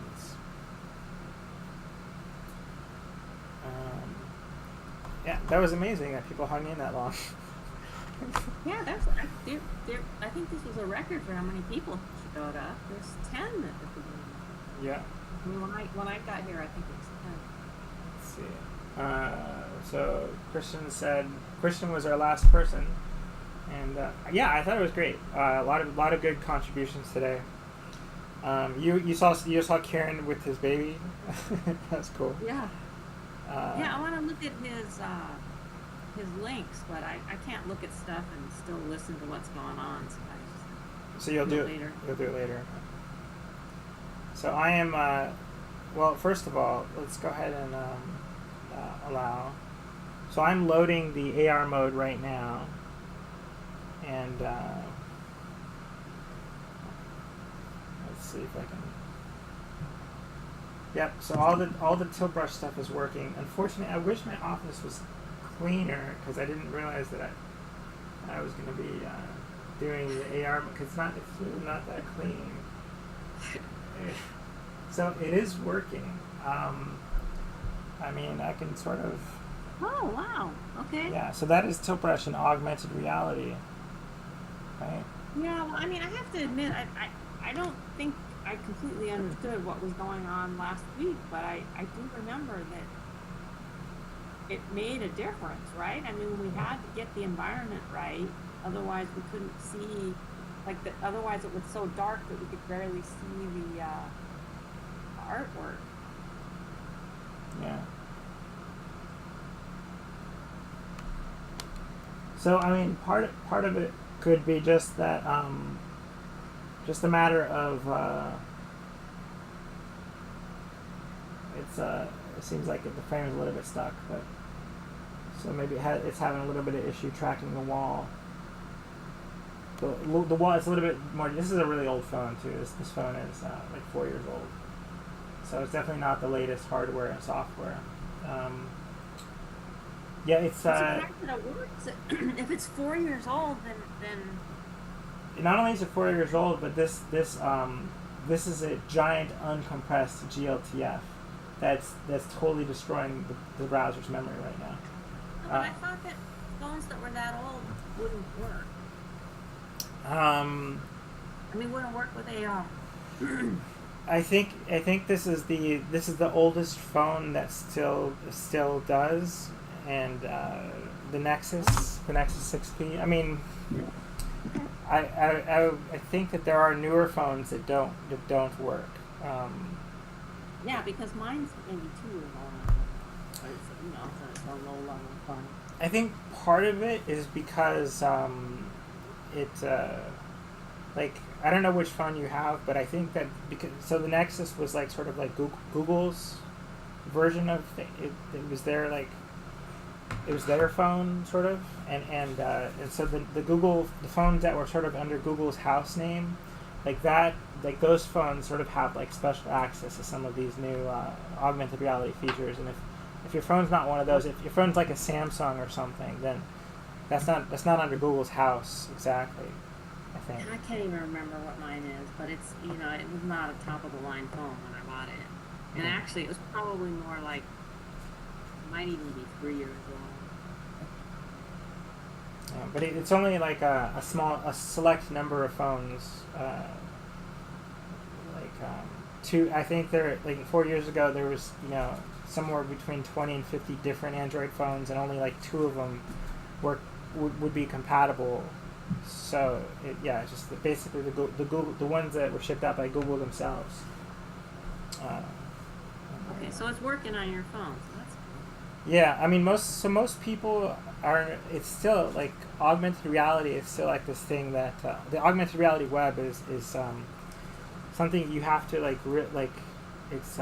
it's like a dev kit experience. It's not technically like a thing that anybody has yet. Just a few people who are like have super niche knowledge and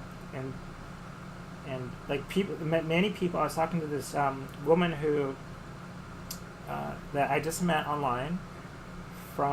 She writes applications. She's a software developer and does projects out of MIT. Right, very like MIT is like a sort of they've done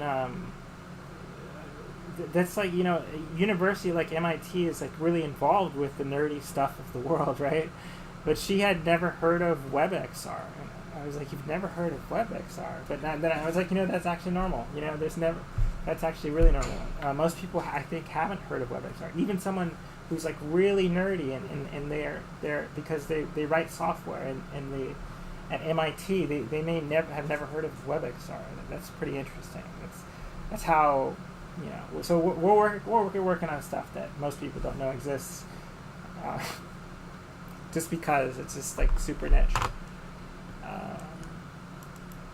And even if they know it exists, they don't even know how to access it, right? Because it's like that. Like for me, like even like a while back, I was like, I have to go into Chrome and I have to access the flags and I have to enable WebXR. I mean, this was beyond my experience, right? I was like, that's a lot.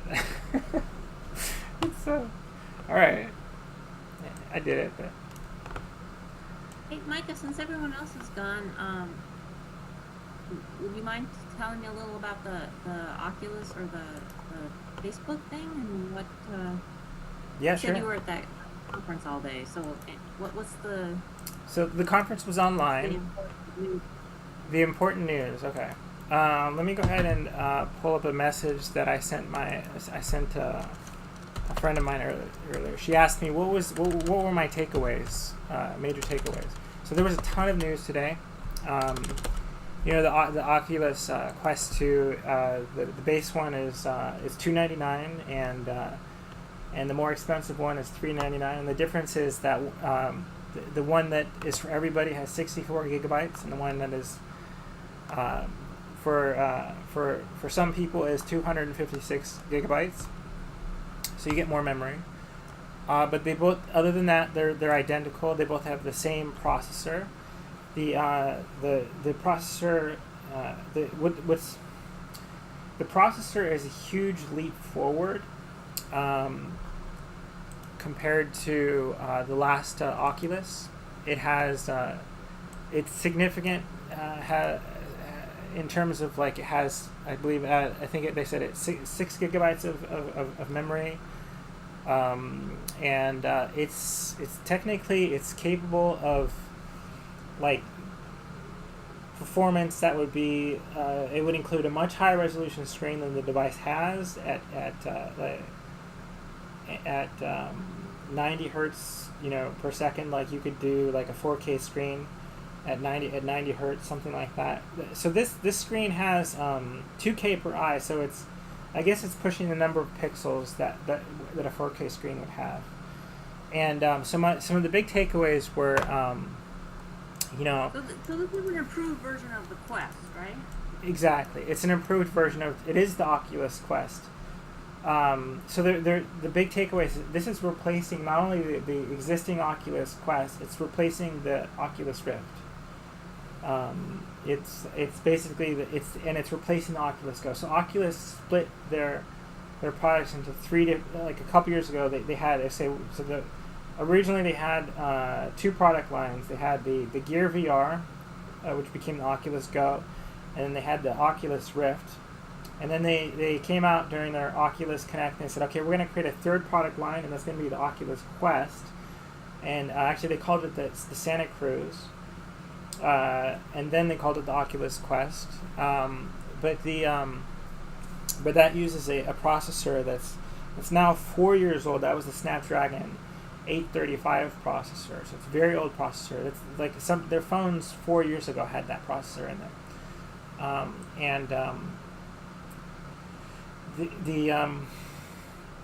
Let's see. I have my list of like the essential points that I emailed this morning. Let's see. Oops, I don't want to like. What am I doing? I don't want to put Facebook on that screen. Okay, so the essential points are. All right. YouTube reviewer said basically it's 10% lighter. But several YouTube reviewers who had hands-on with it are saying that it's still front heavy, it's still uncomfortable. Like you can, like the old Quest, you could wear it for 20 or 30 minutes just with the basic strap before like you start to feel like face fatigue, and it's like like it's pressing on your face. The new Quest, people are saying they can wear it for about between 40 minutes to up to an hour, depending on the person. Like some people said I can do about 40 minutes and then it's like heavy, 45 minutes. Another person said they can wear it for about an hour before it's just like weighing down on their face. So one of the ways that they were able to do it more cheaply was they just went cheap on the strap. It's basically made a simple flimsy strap. And they know that basically, and so this time they came out with their own accessory. So everyone was modifying their Quest. They said, okay, I'm going to get the Deluxe Audio Strap. I'm going to modify it. I'm going to take off the existing strap and put the Deluxe Audio Strap on it. Well, basically, Oculus created their own like strap accessory. So you buy the Quest, you realize it's uncomfortable, and then you want to buy the accessory strap. So then it's another $50. So $50 just for the strap? That's for the basic strap. So now there's actually a deluxe strap that has a battery built into the back of it, so it extends your battery life. And that strap it's gonna give you more balance because it's putting weight on the back, and so now it's not gonna be as heavy towards the front because it's more like. But that strap is $129 because it includes a battery, so it's $50 plus $80 for the battery. So it turns out like the straps attach more simply. So you don't, like before you had to sort of like you had to pull the strap through this like almost like unthreading the strap as if it was like putting it through a needle or something. You had to sort of like pull it out of the thing.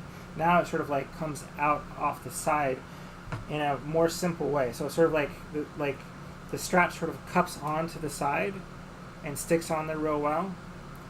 And then so taking off is like popping it off, right? That's good because that means for putting on another kind of strap, you can just sort of like, just sort of clamp on the outside, and it sort of simplifies the process of adding a strap or taking a strap off. What I plan to do is, so I bought this Halo strap. I don't know if I showed you this. I may have. I think I have. I bought this Halo strap for my Oculus Quest. Can you see that okay? Okay. Yeah. And this is great because it comes on and off it's real simple. I take it off all the time actually because sometimes because this is basically has basically the equivalent of an Android phone in it, and it's connected to my my Facebook account and everything. So you don't in theory you don't like leave your phone somewhere where someone else can access it. You just bring your phone with you, right? So but basically that's not the point. The point is like if I want to, I can do you see how this connects and how this is? Yeah. So it's really just a simple matter of like sliding it on there, and so I can take it on and off real simple. Just slide it on or slide it off. It sort of hooks on, and you could do the same thing with the new Oculus 2. So I'm just going to take my Halo strap, and Halo strap, I really like it. Let me just put it on real quick because I'm not going to put it on my face. I'm just going to add it to this because what it does is it grips your head here and here where my hands are. And then it lifts the Oculus off your face, so it's only touching my head via where my hands are, and so this is floating in front of your face, and it can float like out. So my face would be like right here at this point, and so now there's like this huge gap where I can like look down. The gap is good though. I mean, the gap is good because it slides back and forth. I can push it back, so I can push it up against my face. You see that? If I pull it in and out while you're wearing it, okay. Yeah, and that way I could access my phone. I can like look down. I could see my fingers on a keyboard if I needed to. I don't need to, but because I do touch typing. But other people could do that. And then I could also like type something on my tablet if I need to. So I like this Halo strap. Does it have pass through though? I mean, couldn't you just do it that way? It has pass through, but pass through the resolution. So these are like really low resolution black and white cameras. Okay. So trying to read anything on any other screen through. Oh, so it's more like for seeing if somebody's in the room. Yeah. Okay. Yeah. It's completely impossible to read anything through the pass-through. Okay. Yeah, I've definitely tried Okay. it. But so one of the things is I was surprised that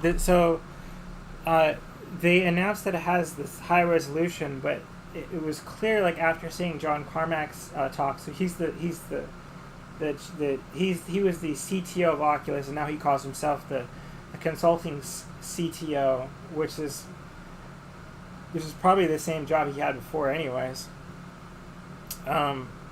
He's just at an organization as big as Facebook. That's what the CTO is going to be doing. Is consulting, right? But so he's the consulting CTO, and but he's basically like, he pointed out, like, they almost launched the Quest by telling everyone that this is going to replace the Rift and it's going to run at 90 hertz when you do Oculus Link, and basically at the last minute they had some trouble with the Guardian system, which is it tracks you when you set up it's your boundary system that you set up. That is designed to run at 72 hertz, and it's managed by a different group of people, and it doesn't, at the moment, at this specific month of time, it doesn't have a dynamic setting to switch to run at 90 hertz, and the result is that if you combine the 72 hertz FPS Guardian system with a 90 hertz experience, it causes like this amazing amount of judder and discomfort. And so they had to, a company the size of Facebook, they didn't notice that in time, and so they had to basically like tell everyone that that basically the Oculus Quest 2 runs at 72 hertz. But they sort of said it as a caveat. But we're gonna work on getting it to run at 90 hertz. It was obvious that was the original plan, is that this was, and so that's the sort of the interesting, to me, really interesting point that I'm going to talk about in the news soon, was that they really were hoping to tell everybody it's going to run at 90 hertz like the Rift, and it's going to replace the Rift, and they had to sort of like mute that part of their plan because it just wasn't ready like they intended. What does the current Quest do? So the current Quest does 72 hertz. Because I thought it was. And the current Rift does 90 hertz. Okay. I thought 72 was low enough that people would get sick. It's not? It's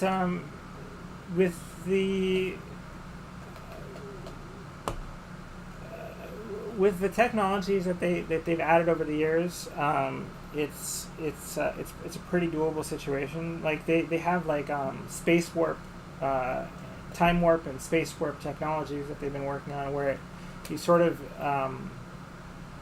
they're able to, I guess it's the easiest way for me to describe this, to say is that they have some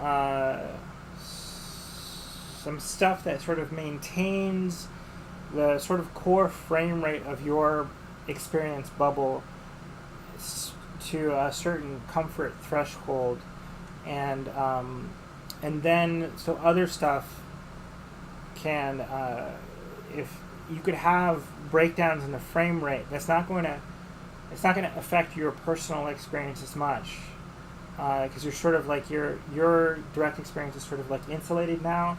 Whereas, like, instead of like everything becoming really bad, like what happens in a game if the game's resources become overloaded is that thing will sort of like slow down, but it won't like cause nausea to your personal experience. Like maybe you'll see something slowing down, but it's sort of like separate from you, and that improves the motion sickness nausea equation, and that would be the Oculus space warp and time warp technologies that do those sorts of things, and they do things like predicting where your head's going to be moving, so that they can try to render, the image that you're likely to see before the GPU can compute it, because there's like, whatever your GPU does, there's like 40 milliseconds before that appears, before that starts getting rendered.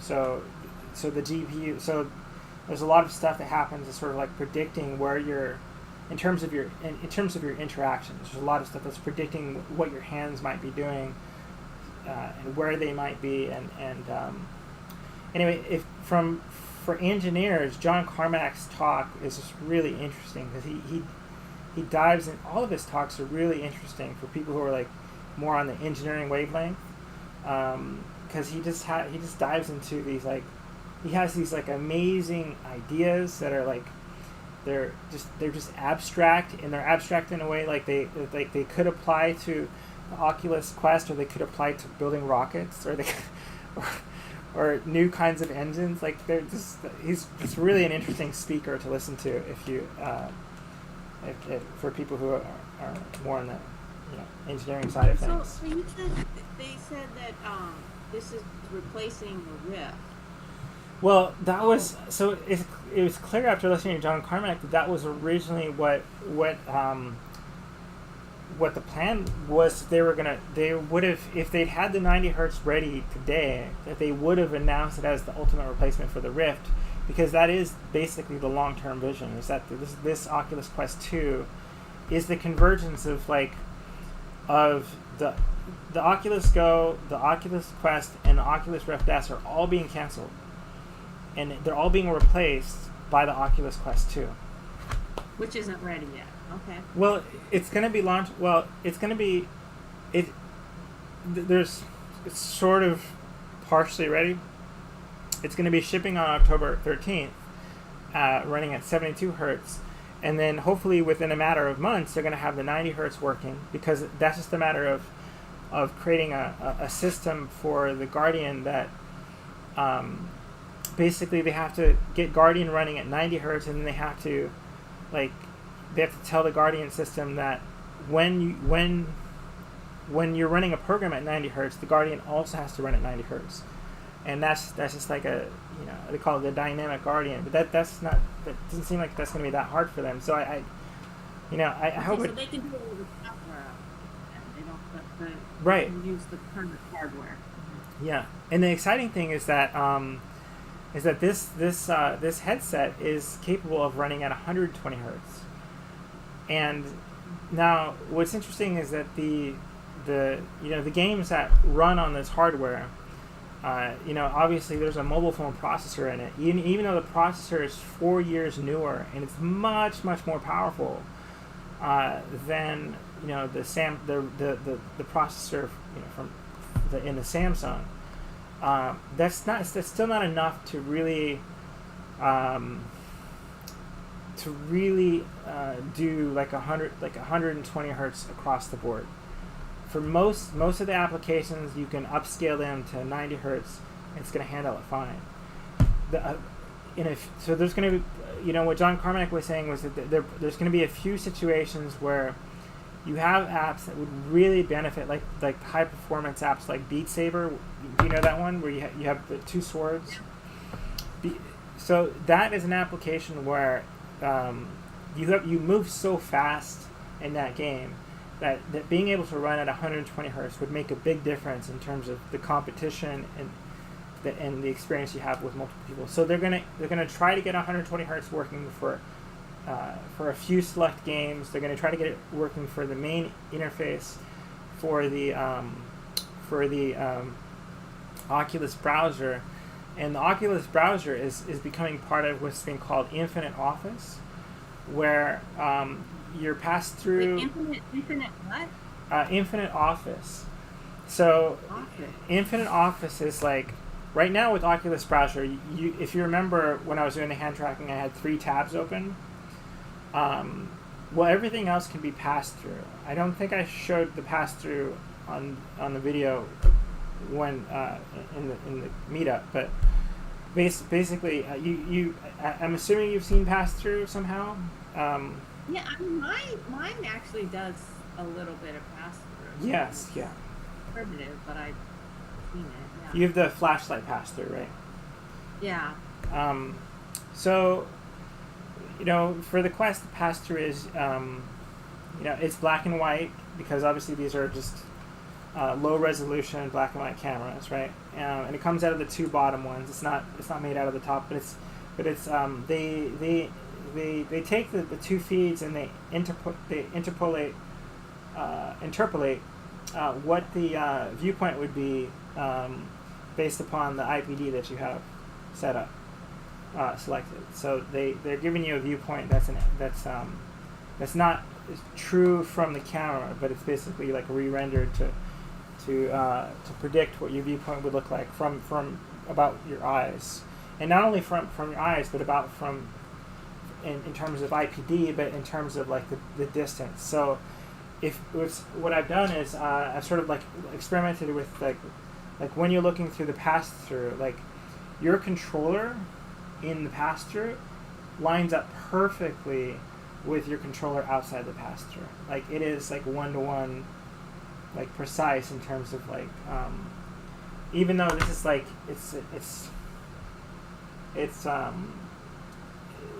the viewpoint is technically, you know, artificial.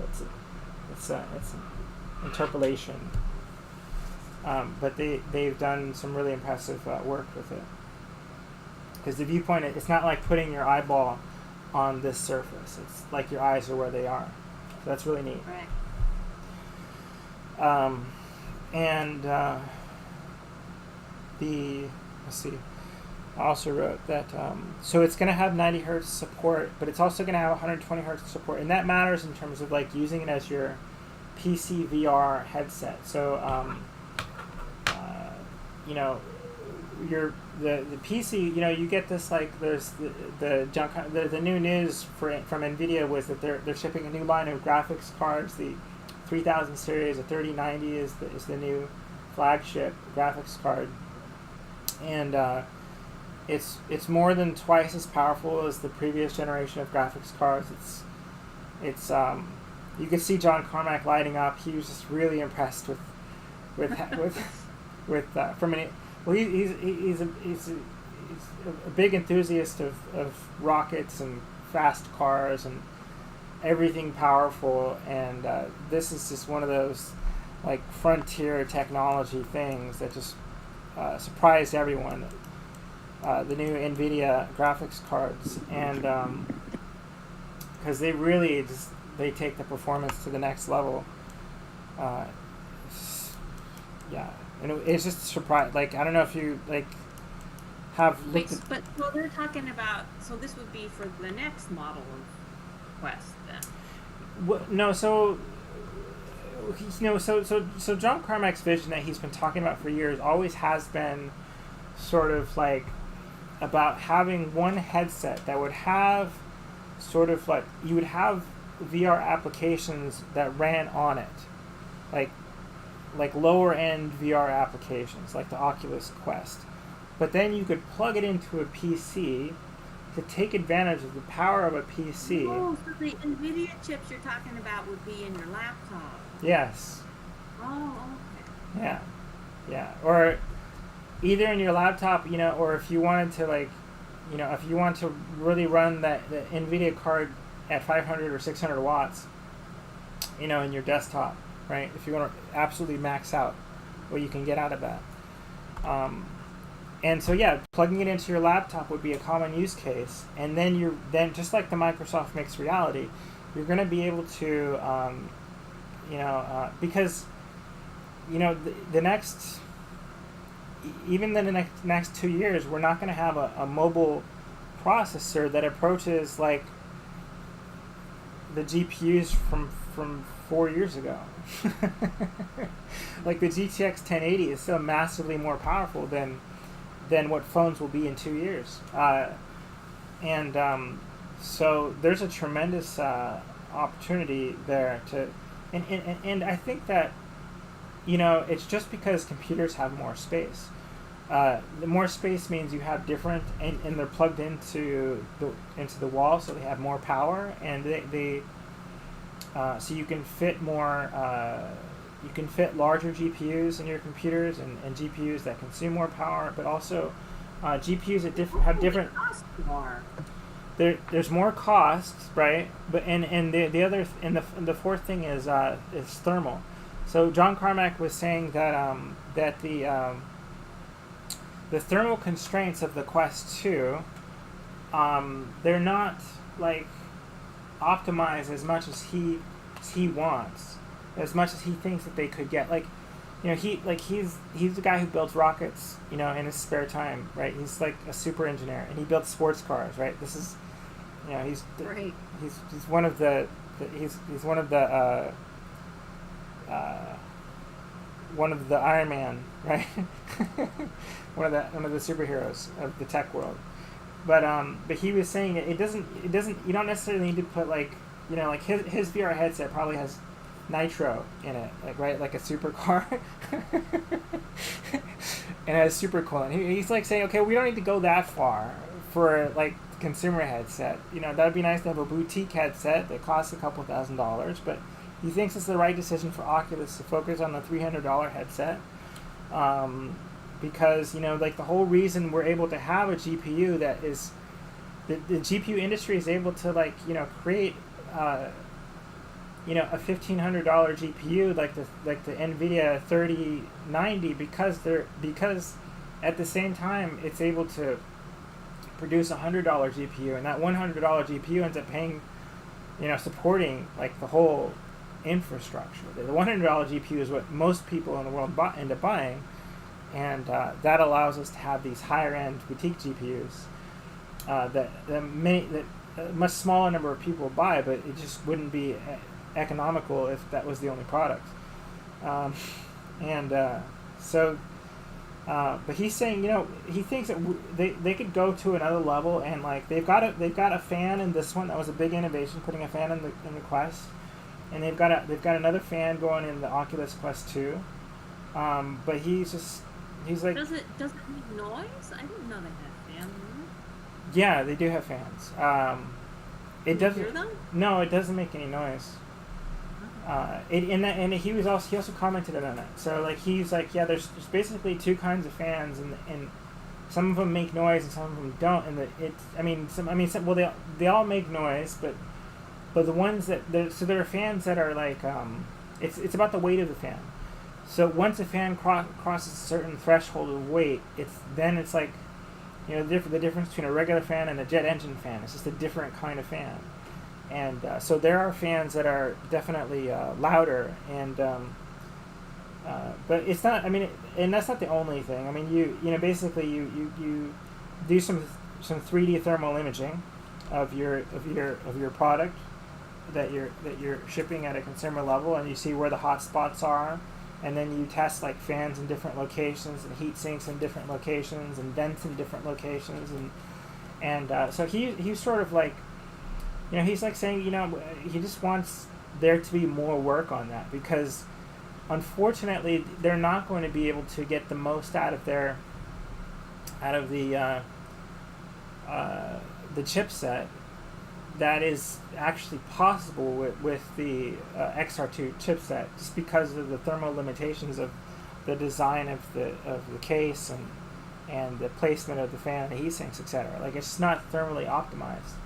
So unfortunately that means that we're going to have, as has happened in the past, we're going to have hardware that's much more powerful than anyone will be able to really take advantage of. That's often the case. What you can do with the actual hardware that's in your phone is different if you didn't have the same thermal constraints of needing to run on a battery and needing to survive without a fan and needing to keep what's in here from getting too hot. So that's why desktop PC with the big space and the huge blower fan and and all the watts that you can really overclock a real desktop PC and take advantage and just eke out more of the power that you purchase with your hardware. But so these but he's like a power user. I mean, most people won't notice. It's going to be good enough for most people, he's thinking. So you're gonna buy one? Absolutely, I'm going to buy one. I'm going to try. What I'm going to try. I mean, like, I'm also really hoping that we see lots of competitors. I mean, I want to buy one, but I also want to get to a point where, I think almost universally, people are like, well, wait a second.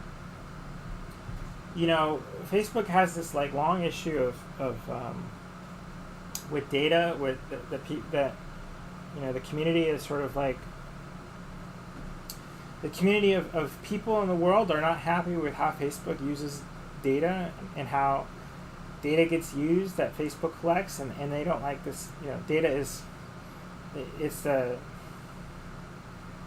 idea is that the data ends up in Cambridge Analytica, or it ends up in the hands of politicians somehow, or it ends up in the hands of the Justice Department through subpoenas, or it's not fully secure. It's not using end-to-end encryption by default. That it's not using. It's just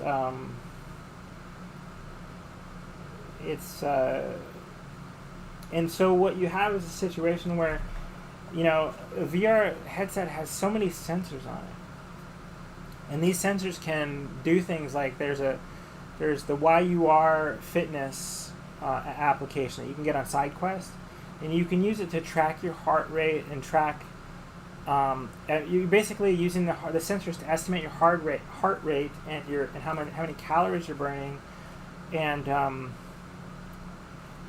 so what I was thinking was that there are programs that are created by neuroscientists that are used to diagnose whether someone has dementia, and the way they might diagnose that is they will have they'll create a program where your goal is to sort of dodge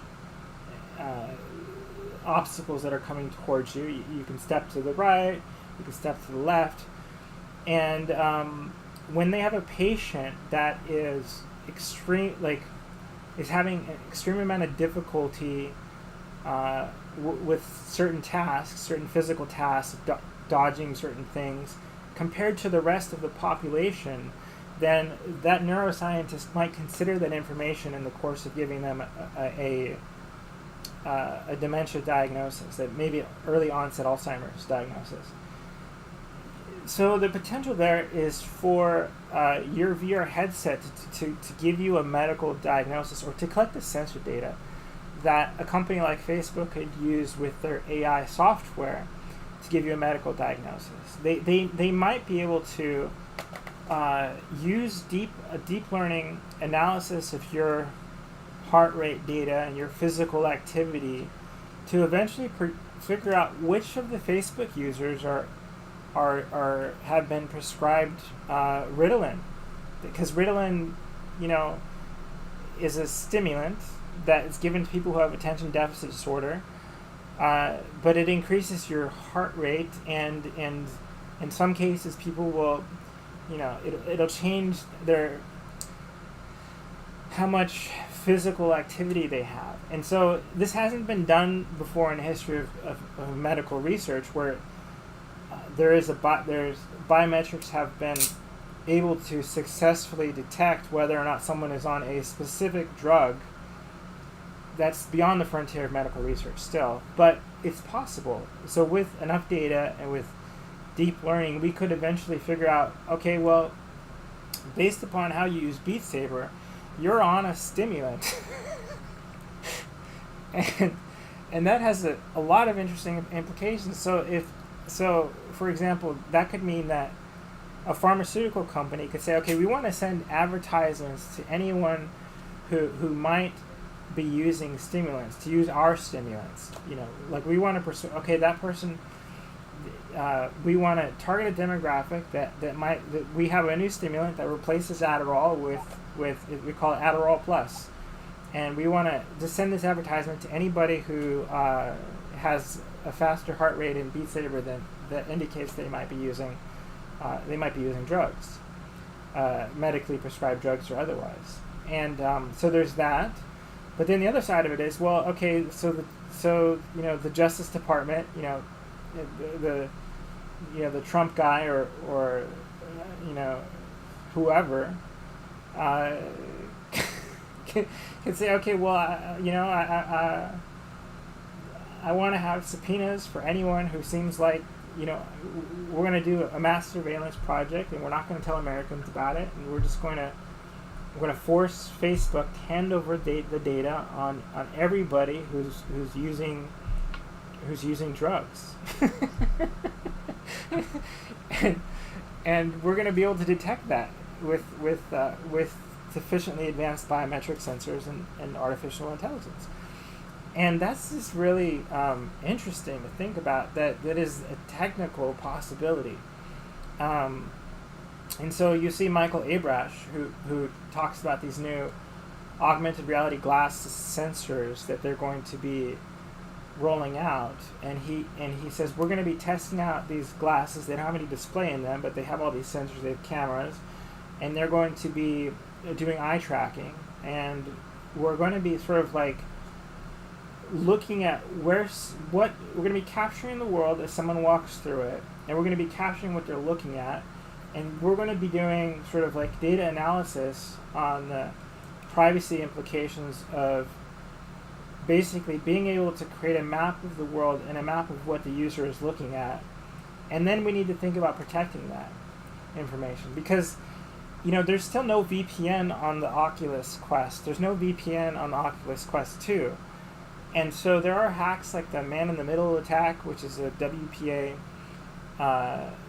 attack that you can basically get in between someone's Wi-Fi router and their device, and you can monitor the transmissions going between the device and the router, and you can copy them or mimic them or somehow fool this device into thinking that there's basically that the device that this is talking to is your router, but it's actually some hacker's router. And so that hacker's router is now in between the traffic that's coming from your router and your device, and it's invisible because it's basically like replacing the streams. It takes over the path of data, and it transmits what you're transmitting onward to your router, and then it takes what your router sends it back to you. But now it's in between, and now it can basically monitor everything, and there's no the protection against that is to use a VPN, and there's no VPN for this, and so you have these like devices which are just like now you have to put your Facebook account on it, right? Not only so this was never safe for your Facebook account because it has no VPN. It's like a phone in terms of the amount of access it has to your personal life without the security of a phone. All that just from a security standpoint just seems like a really bad idea. And now they brought it down to a price point where it's like it's just a mess. This is just like a security disaster. So are they addressing that at all, or are they just ignoring that? I think that they're it's kind of like there's a lot of talk, where last year at Oculus Connect, Mark Zuckerberg was like every fifth word was the word privacy. He's like, privacy this, privacy that, everything's going to be about privacy. And a year later, nothing has really changed. And it's kind of like they're still, even if you look at, the way Facebook thinks, like Apple was like, okay, Facebook wrote this post about something Apple was doing which is going to affect Facebook's business. And what happened was Apple was like, okay, well, we're going to make it so that all the third-party apps that collect information on users in order to in order for that third-party app to benefit from targeted advertising, they're trading information to Facebook. So there's thousands of apps that Facebook makes money off of because people are giving the information that the app developers are giving the information they're collecting on the app users, that data to Facebook without the user's permission. And Apple's essential thing was, we're going to require every app developer to ask every user to get that user's permission to collect data on you to send that data to Facebook. And Facebook wrote this article saying that's gonna hurt all these software developers. This is gonna be terrible for our industry. Facebook is gonna lose so much money. But essentially, this is a massive privacy invading data collection effort by Facebook. They were invading, they got caught by Apple doing massive data collection on teenagers specifically. They created this special thing just for teenagers that was about collecting data on teenagers. And this became like this huge sort of about a year and a half ago, it became this huge sort of news item that, Facebook is, Apple blasted them, Facebook for basically, for these, privacy violating technologies and privacy violating decisions. They don't want to give you a VPN. This is like a Trojan horse, and requiring you to use your Facebook account is about being able to do massive analytics on user data, right? It's not secure on purpose, because basically it's like the company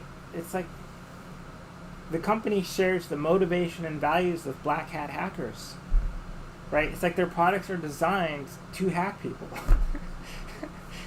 Kind of, that's the way it seems, and hack people without their permission. What? But you're gonna get one anyway? Well, so what I've been seeing is that I think you can attach a Facebook account, not your primary account. I think you can attach a secondary Facebook account that's not something you use every day, something that you only use for VR, and that Facebook will have a hard time preventing people from, I guess they can ask their deep learning guy, their deep learning folks, to say, okay, we want to identify everyone who's using a secondary Facebook account that's not the real name with their Oculus Quest, and we want you to delete those accounts so they can't do that. That could happen, but because they want you to use your primary account. But that's what I'm hoping I'm going to be able to do, is basically to shift to using the Oculus Quest with a secondary Facebook account that's not my primary one, and so a Facebook account that I basically don't really use, and maybe something I've used in the past, but it's not like connected to my, not something that is like loaded with my personal information. And so if they want to collect biometric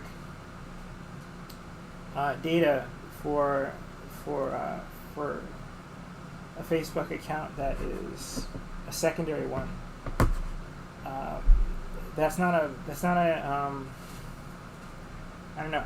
I guess they can technically correlate that data with, even if you do that, I guess they could even say that, well, we know who that is anyways. Well, we know that's that person's second data, so we're just gonna just tell the computer to just ignore the fact that this account has a different name, and just but so they could do that too. But the reason I'm gonna get one is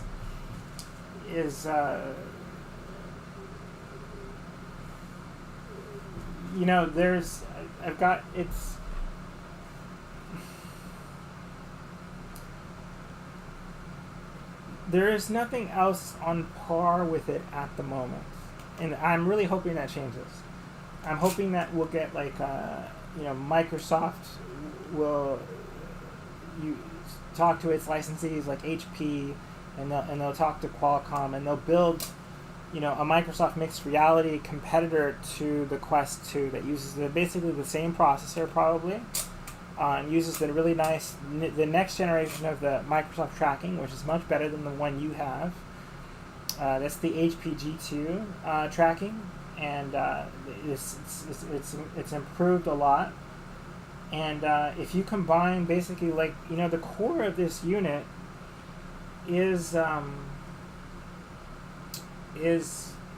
basically a Qualcomm product. It's basically the Qualcomm Snapdragon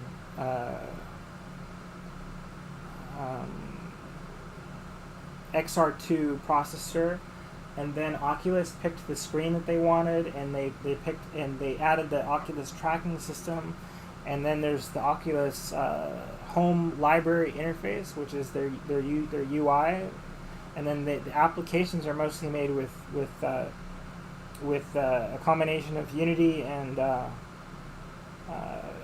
they're either Unity-based applications or they're Unreal Engine applications, the third-party applications, I mean. So there really is a huge amount of opportunity for a competitor product to come in that doesn't require you to log into a social media account with your personal information, and that's sort of like the long term. So for me, I'm like, in the short term, the Oculus Quest 2 is, in terms of the amount of information, so it's like this. The information collection that they're doing on aggregate, on the whole, for all of society is where the big money is. On one person, it's just not enough to be worth it if they were only targeting one person to get one person's biometric data. And so for me, it's like I can use this for 6 months, or I can use it for until some other company comes out with something better, and it's not a big cost to me personally. It's a big cost to the privacy of society as a whole, but that isn't going to be solved by, I'm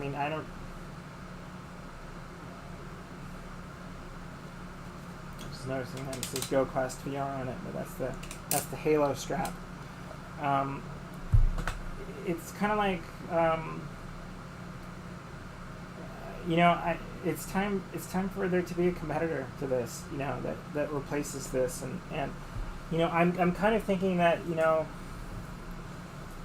I'm kind of hoping that Apple will surprise us and come out with something, but I guess it's hard to know what Apple's going to do. They may not come out with a headset for 2 more years. Who knows? So I don't know that there's a lot of other options. This is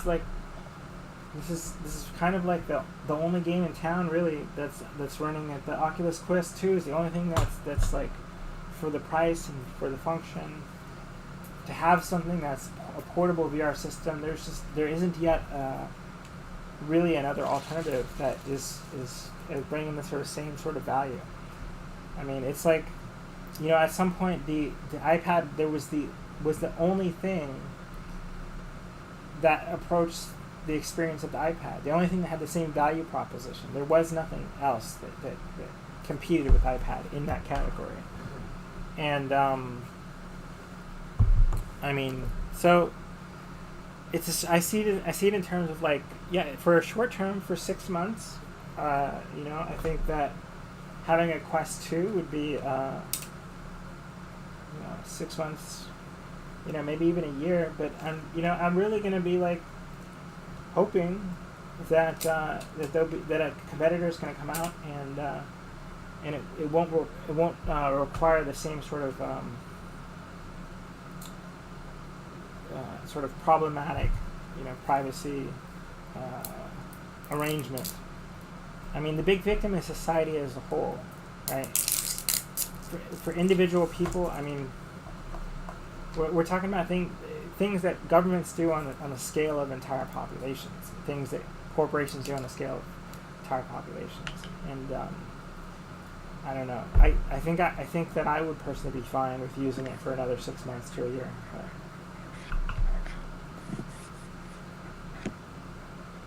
Yeah. Those are my thoughts. What are you thinking hearing all that?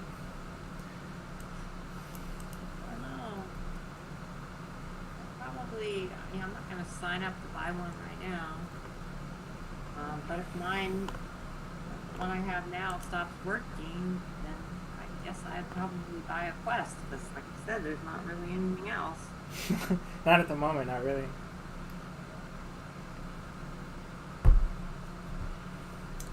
Yeah, I mean, there's like even there. I mean, so you could get like the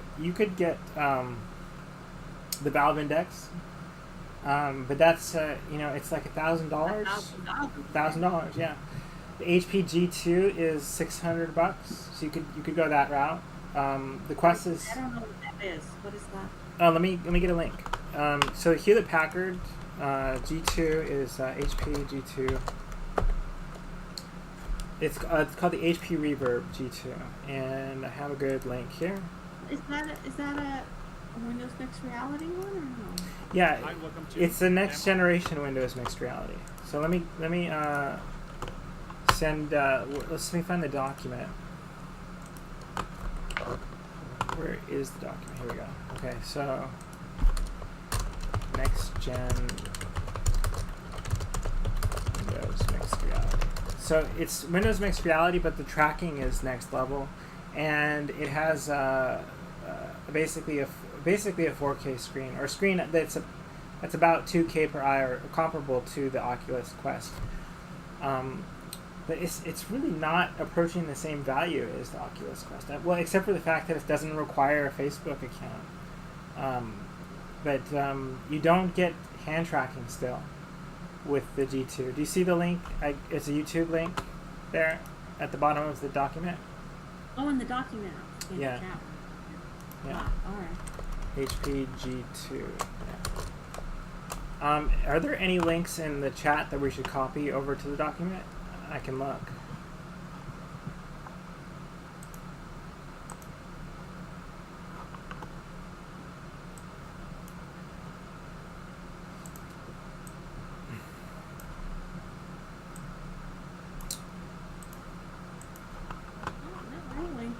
Not really, huh? Oh, that felt like a big meetup compared to many of the others. Yeah. Well, this is interesting though. This is before I entered, I guess, that Threejs is transitioning to ES modules. Where are you seeing that? At 1920. Oh. Transition. Oh, I missed that. Threejs is transitioning to ES modules. LTS support will still be around for who knows how long for the mega bundle. What is he talking about? You mean what is ES modules? Yeah. And what is LTS? LTS is long-term. It's like like with Ubuntu, like every 2 years they do the release that has longer term support. Oh. More, but it's long term. Oh, long terms. Okay. Long term support. Yeah. Yeah, LTS literally means long term support. Okay. And the ES modules, that's the import export that's part of JavaScript now. So ES is the thing. ES is ECMAScript. And so having modules in JavaScript is fairly, not that new. It's like 2015, but it's relatively new, and a lot of people still aren't using them. But and 3 has not been using them, but apparently they're going to start using them. So I wonder if this has anything, because remember he was saying that with Eric was saying with that the way WebGL 2 wraps lets you wrap things is with nodes, and that's different from how you might wrap something with Threejs or A-Frame might wrap something with that might wrap Threejs code into a component or something. But so that's what I was wondering if the if ECS modules is similar to like it's a different way to. It's ES. It just means ECMAScript, which is just JavaScript. Oh, it's just ECMAScript is just JavaScript? Yeah. A module loader? The official name. Because JavaScript is actually a trademark or something. So the real name of the generic name of JavaScript is ECMAScript. Oh. And then so you've probably heard of like ES5, ES6. Yeah. Those are the versions, and then starting with ES6, they transitioned to using the year instead. So ES6, I think, is the same as ES 2015. Oh. And then there was ES 2017, and now there's ES 2020. Okay. So the modules, the ES modules have been around, I think, since 2015. And so people were using them before that, in the sense that they were doing it with build tools, like Babel or I forget the names, but all those tools that you can use to use features before they're actually stored in the browser. So you use Webpack or Browserify or something like that to compile all your code. Right? Mm-hmm. So ES modules then made a way of importing and exporting that's part of the language, instead of everybody doing their own and having kind of competing ways of doing it. So I won't use so people won't use Webpack anymore once they start using this. No, because there's other reasons there's other reasons to use Webpack, and also there's always new features that the browsers don't support yet. Right. So you could use the, if you want to use the ES 2020 features, then you might use. Actually, I don't think Webpack is what. I mean, Webpack is for bundling, but I think Babel is what you. And its competitors or its ilk are what you use to. Well, like for example, yeah, I don't think I meant to say Webpack. I was thinking about how in the sort of the JavaScript files that we've hosted on CDNs and imported into as scripts into some of the documents, that they have there's this 4 lines of code at the top, and I was imagining. I mean, I can pull up an example of what I'm talking about. Do you know what I'm talking about? Okay. So one of the things. So in the past, like in pre-ES 2015, the way you would do it in JavaScript, you either put everything in one big file, or you use script tags, right? Yeah. So the ES modules is like a modern replacement for that, where instead of doing script tags, you import and export, and it's more like a real language feature instead of this hack where you're putting in a script tag. And that way you can organize code into modules that don't have. So with the script tags, I mean, the thing is that you had, in order to share information, you had to have globals, right? So you have all these global objects, and that's just not bad. That's just not good from a code organization point of view. So with import and export, you can do encapsulation and organize things nicely.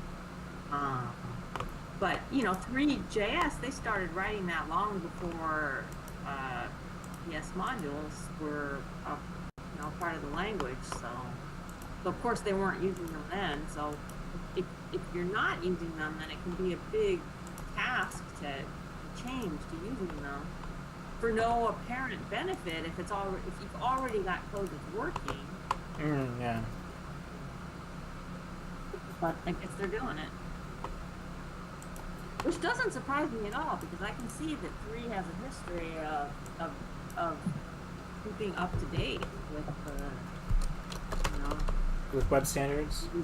that's, yeah, even though it means huge changes.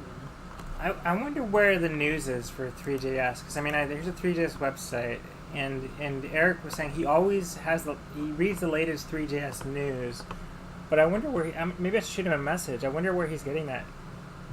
They have a forum that is pretty active. I don't know if I have it open.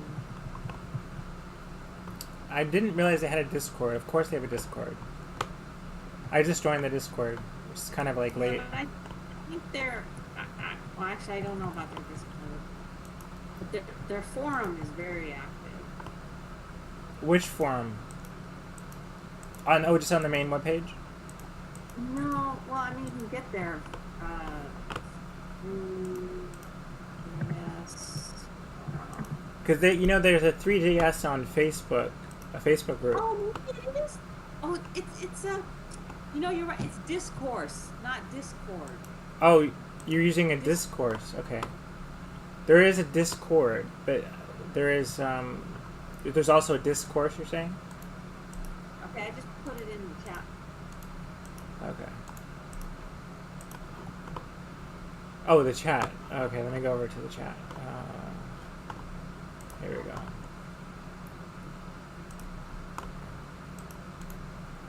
Oh yeah, discourse. Yeah, I've used this before. Yeah, so it looks like they're on everything. So they have a Discord, they have a discourse, they have a Facebook group, they have a Twitter, and all of their forums are very active. Yeah, maybe I haven't even seen the other ones. I don't know if they have a place though where they like make official announcements. Well, there's probably a category here for announcements, although I don't see one. Yeah, I don't know if they have an official place for news. All right. Well, I guess it's that time again. Okay. All right. Well, I'm gonna do that one